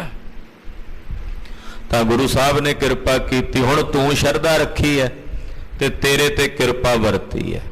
ਤੂੰ ਤੇਰੇ ਵਡੇਰੇ ਵੀ ਜਿਹੜੇ ਸੀ ਉਹ ਗੁਰੂ ਘਰ ਤੇ ਸ਼ਰਧਾ ਰੱਖਦੇ ਰਹੇ ਨੇ। ਕਰੇ ਪ੍ਰਸੰਨ ਭਲੀ ਬਰ ਲਏ, ਵੱਡਿਆਂ ਸਤਿਗੁਰਾਂ ਨੂੰ ਤੇਰੇ ਵਡੇਰਿਆਂ ਨੇ ਸਿਦਕ ਭਰੋਸਾ ਰੱਖ ਕੇ ਪ੍ਰਸੰਨ ਕੀਤਾ, ਔਰ ਉਹਨਾਂ ਕੋਲੋਂ ਵਰ ਲਏ, ਉਹਨਾਂ ਕੋਲੋਂ ਬਖਸ਼ਿਸ਼ਾਂ ਪ੍ਰਾਪਤ ਕੀਤੀਆਂ। ਹਮਰੀ ਤੁਮਰੀ ਸੰਧ ਸਦੀਵਾ, ਤੇ ਬਾਦਸ਼ਾਹ ਹੁਣ ਸਾਡੀ ਤੇਰੀ ਵੀ ਸੰਧੀ ਬਣ ਗਈ ਹੈ, ਮੇਲ ਬਣ ਗਿਆ। ਤੂੰ ਸਾਨੂੰ ਮਿਲਦਾ ਗਿਲਦਾ ਰਹਿਣਾ, ਆਪਣਾ ਪ੍ਰੇਮ ਭਾਵ ਸਾਡੇ ਪ੍ਰਤੀ ਪ੍ਰਗਟ ਕਰਦਾ ਹੈ। ਗੁਰੂ ਸਹਾਇਕ ਸਿੱਖਨ ਥੀਵਾ, ਜਿੰਨਾ ਚਿਰ ਸ਼ਰਧਾ ਰੱਖੇਗਾ ਗੁਰੂ ਤੇਰੀ ਸਹਾਇਤਾ ਕਰੇਗਾ, ਜਿੰਨਾ ਚਿਰ ਪ੍ਰੇਮ ਰੱਖੇਗਾ ਗੁਰੂ ਘਰ ਨਾਲ ਸ਼ਰਧਾ ਰੱਖੇਗਾ, ਤੇਰੇ ਤੇ ਗੁਰੂ ਸਾਹਿਬ ਜੀ ਦੀ ਕਿਰਪਾ, ਗੁਰੂ ਨਾਨਕ ਸਾਹਿਬ ਦੀ ਕਿਰਪਾ ਵਰਤਦੀ ਰਹੇਗੀ। ਇਮ ਕੈ ਸੁਨ ਕੈ ਸੀਸ ਨਿਵਾਇਓ, ਇਹ ਤਾਂ ਇਹ ਬਚਨ ਬਿਲਾਸ ਹੋਏ। ਬਾਦਸ਼ਾਹ ਜਹਾਂਗੀਰ ਨੇ ਬੜੇ ਅਦਬ ਨਾਲ ਸਤਿਕਾਰ ਨਾਲ 6ਵੇਂ ਪਾਤਸ਼ਾਹ ਦੇ ਚਰਨਾਂ ਤੇ ਸੀਸ ਝੁਕਾ ਕੇ ਮੱਥਾ ਟੇਕਿਆ, ਨਮਸਕਾਰ ਕੀਤੀ। ਉਠਿਓ ਸ਼ਾਹ ਨਿਜ ਸਦਨ ਸਿਧਾਇਓ, ਔਰ ਗੁਰਦੇਵ ਨੂੰ ਨਮਸਕਾਰ ਕਰਕੇ ਬਾਦਸ਼ਾਹ ਵਾਪਸ ਆਪਣੇ ਮਹਿਲਾਂ ਨੂੰ, ਆਪਣੇ ਕਿਲੇ ਨੂੰ ਚਲਾ ਗਿਆ। ਮਨ 'ਚ ਸੰਤੁਸ਼ਟ ਵੀ ਹੈ ਕਿ ਮੇਰੇ ਕੋਲੋਂ ਗੁਨਾਹ ਤਾਂ ਕਰਵਾਇਆ ਸੀ ਚੰਦੂ ਵਰਗਿਆਂ ਨੇ, ਪਰ ਹੁਣ ਮੈਨੂੰ ਗੁਰੂ ਸਾਹਿਬ ਨੇ ਸੁਰਖਰੂ ਕਰ ਦਿੱਤਾ। ਕਿਉਂਕਿ ਜਹਾਂਗੀਰ ਜੀ ਜਦੋਂ ਉਮਰ ਵਡੇਰੀ ਹੋ ਗਈ ਤੇ ਇਹਦਾ ਸਰੀਰ ਢਿੱਲਾ ਮੱਠਾ ਰਹਿੰਦਾ ਸੀ, ਸ਼ਰਾਬੀ ਵੀ ਸੀ, ਤੋ ਮਨ 'ਚ ਇਹਦੇ ਵਹਿਮ ਰਹਿੰਦਾ ਸੀ ਵੀ ਮੈਂ ਸਰੀਰ ਕਰਕੇ ਠੀਕ ਰਵਾਂ। ਤੋ 6ਵੇਂ ਪਾਤਸ਼ਾਹ ਜੀ ਦੇ ਕੋਲੋਂ ਜਦੋਂ ਬਚਨ ਸੁਣੇ ਤਾਂ ਮਨ ਨੂੰ ਇਹਦੇ ਨੂੰ ਤਸੱਲੀ ਜੀ ਹੋਈ, ਤੇ ਬੜੀ ਖੁਸ਼ੀ ਦੇ ਨਾਲ, ਆਨੰਦ ਦੇ ਨਾਲ ਇਹ ਸਤਿਗੁਰਾਂ ਕੋਲੋਂ ਵਿਦਾ ਹੋ ਕੇ ਆਪਣੇ ਮਹਿਲ ਨੂੰ ਚਲਾ ਗਿਆ। ਸਤਿਗੁਰ ਥਿਰੇ ਆਪਨੇ ਡੇਰੇ, ਧੰਨ ਗੁਰੂ ਹਰਗੋਬਿੰਦ ਸਾਹਿਬ ਜਿੱਥੇ ਮਜਨੂ ਦਾ ਟਿੱਲਾ ਹੈ, ਮਹਾਰਾਜ ਜੀ ਗੁਰੂ ਨਾਨਕ ਸਾਹਿਬ ਨੇ, ਖਾਲਸਾ ਜੀ ਇਤਿਹਾਸਕ ਸਥਾਨ ਹੈ ਮਜਨੂ ਦਾ ਟਿੱਲਾ। ਜਗਤ ਗੁਰੂ ਗੁਰੂ ਨਾਨਕ ਸਾਹਿਬ ਜਦੋਂ ਦਿੱਲੀ ਆਏ ਨੇ ਤਾਂ ਸਤਿਗੁਰੂ ਜੀ ਨੇ ਵੀ ਇੱਥੇ ਚਰਨ ਪਾਏ। ਫਿਰ ਜਦੋਂ ਬਾਬਾ ਰਾਮ ਰਾਏ ਜੀ ਗਏ तो बाबा राम राय जी ने भी मजनू के टिले ते ही डेरा रखिया सी लम्मा समा। ਤੋ ਛੇਵੇਂ ਪਾਤਸ਼ਾਹ ਨੇ ਵੀ ਇੱਥੇ ਚਰਨ ਪਾਏ। ਬਾਬਾ ਬੁੱਢਾ ਸਾਹਿਬ ਜੀ ਵਰਗੇ ਮਹਾਂਪੁਰਖ, ਬਾਬਾ ਬਿਧੀ ਚੰਦ ਸਾਹਿਬ ਵਰਗੇ ਗੁਰੂ ਘਰ ਦੇ ਸੇਵਕ ਸਭ ਇੱਥੇ ਹੀ ਮਜਨੂ ਦੇ ਟਿੱਲੇ ਮਹਾਰਾਜ ਜੀ ਦੇ ਨਾਲ ਰਹੇ। ਇਤਿਹਾਸਕ ਸਥਾਨ ਹੋਰ ਵੀ ਨੇ ਮਹਾਰਾਜ ਜੀ ਦੇ ਦਿੱਲੀ 'ਚ। ਸੀਸਗੰਜ ਸਾਹਿਬ ਹੈ ਨੌਵੇਂ ਪਾਤਸ਼ਾਹ ਦਾ, ਰਕਾਬਗੰਜ ਸਾਹਿਬ ਹੈ, ਬੰਗਲਾ ਸਾਹਿਬ ਗੁਰੂ ਹਰਕ੍ਰਿਸ਼ਨ ਸਾਹਿਬ ਜੀ ਦਾ ਸਥਾਨ ਹੈ, ਬਾਲਾ ਸਾਹਿਬ ਹੈ ਜਿੱਥੇ ਮਹਾਰਾਜ 8ਵੇਂ ਪਾਤਸ਼ਾਹ ਦੇ ਪਾਵਨ ਸਰੀਰ ਦਾ ਅੰਤਮ ਸੰਸਕਾਰ ਹੋਇਆ। ਉੱਥੇ ਹੀ ਸਤਿਕਾਰਯੋਗ ਮਾਤਾ ਸੁੰਦਰੀ ਜੀ, ਮਾਤਾ ਸਾਹਿਬ ਦੇਵਾਂ ਜੀ ਦੇ ਅੰਗੀਠੇ ਨੇ, ਉਹਨਾਂ ਦੇ ਸਥਾਨ ਨੇ। ਇਸੇ ਤਰ੍ਹਾਂ ਗੁਰਦੁਆਰਾ ਮੋਤੀ ਬਾਗ ਸਾਹਿਬ ਹੈ, ਮਹਾਰਾਜ 10ਵੇਂ ਪਾਤਸ਼ਾਹ ਦੇ ਅਸਥਾਨ ਨੇ। ਦਮਦਮਾ ਸਾਹਿਬ ਹੈ ਜਿੱਥੇ ਮਹਾਰਾਜ ਜੀ ਨੇ ਝੋਟੇ ਤੇ ਹਾਥੀ ਦਾ ਭੇੜ ਕਰਾਇਆ ਸੀ ਕਲਗੀਧਰ ਸਵਾਮੀ ਜੀ ਨੇ। ਤੋ ਇਦਾਂ ਮਹਾਰਾਜ ਜੀ ਦੇ ਇਤਿਹਾਸਕ ਸਥਾਨ ਨੇ ਦਿੱਲੀ 'ਚ ਬਹੁਤ। ਤੋ ਮਜਨੂ ਦਾ ਟਿੱਲਾ ਇਹ ਸਭ ਤੋਂ ਪੁਰਾਣਾ ਪਹਿਲਾ ਸਥਾਨ ਇਤਿਹਾਸ। ਗੁਰੂ ਨਾਨਕ ਸਾਹਿਬ ਨੇ ਇੱਥੇ ਚਰਨ ਪਾਏ। ਤੋ ਇੱਥੇ ਹੀ ਸਤਿਗੁਰੂ ਜੀ ਬਿਰਾਜਮਾਨ ਸਨ। ਚੜ ਤੁਰੰਗ ਪਰ ਗਮਨੇ ਸੈਲ। ਮਹਾਰਾਜ ਲਾਗੇ ਹੀ ਕੁਝ ਦੂਰੀ ਤੇ ਜਮਨਾ ਵਗਦੀ ਸੀ ਤੇ ਜਮਨਾ ਦਾ ਪਾਣੀ ਉਹਨਾਂ ਦਿਨਾਂ 'ਚ ਬੜਾ ਸਾਫ਼ ਸਵੱਛ ਜਲ ਸੀ। ਹੁਣ ਤਾਂ ਉਹ ਜਮਨਾ ਦਿਸਦੀ ਨਹੀਂ। ਜੋ ਸ਼ਹਿਰ ਦਾ ਗੰਦ ਪਿੱਛੋਂ ਤੋਂ ਪਹਾੜਾਂ ਤੋਂ ਆਉਂਦੀ ਨਿਰਮਲ ਇੱਥੇ ਆ ਕੇ ਮਲੀਨ ਹੋ ਜਾਂਦੀ। ਨਦੀਆਂ ਦਰਿਆਵਾਂ ਉਹਨਾਂ ਦਾ ਸਤਿਕਾਰ ਹੀ ਨਹੀਂ ਰਿਹਾ ਲੋਕਾਂ ਦੇ ਦਿਲਾਂ 'ਚ। ਸਤਿਕਾਰ ਦਾ ਮਤਲਬ ਇਹ ਨਹੀਂ ਹੁੰਦਾ ਵੀ ਤੁਸੀਂ ਉੱਥੇ ਜਾ ਕੇ ਫੁੱਲ ਸੁੱਟ ਆਓ ਵਿੱਚ ਤੇ ਸਤਿਕਾਰ ਹੁੰਦਾ। ਪੁਰਾਣੇ ਸਮਿਆਂ ਵਿੱਚ ਜਿੱਥੇ ਵਗਦੇ ਪਾਣੀ ਹੁੰਦੇ ਸੀ ਨਾ, ਦਰਿਆ ਵਗਦੇ ਸੀ, ਨਦੀਆਂ ਵਗਦੀਆਂ ਸੀ, ਲੋਕ ਉੱਥੇ ਅੱਜ ਵਾਂਗੂ ਘਰਾਂ ਵਿੱਚ ਜਿਵੇਂ ਫਲਸ਼ਾਂ ਵਗੈਰਾ ਬਣੀਆਂ ਹੁੰਦੀਆਂ ਬਾਹਰ ਆਦਿਕ ਜਾਂਦੇ ਤੇ ਵਗਦੇ ਪਾਣੀ ਦੇ ਕੋਲ ਜਾਂ ਕੋਈ ਤਾਲ ਤਲਾਬ ਹੋਣਾ ਉਹਦੇ ਨੇੜੇ ਤੇੜੇ ਗੰਦ ਨਹੀਂ ਸੀ ਕਰਦੇ। ਦੂਰ ਜਾ ਕੇ ਮਲ ਮੂਤਰ ਦਾ ਵੀ ਤਿਆਗ ਨਹੀਂ ਸੀ ਕਰਦੇ। ਇਹ ਦਰਿਆ ਨੇ।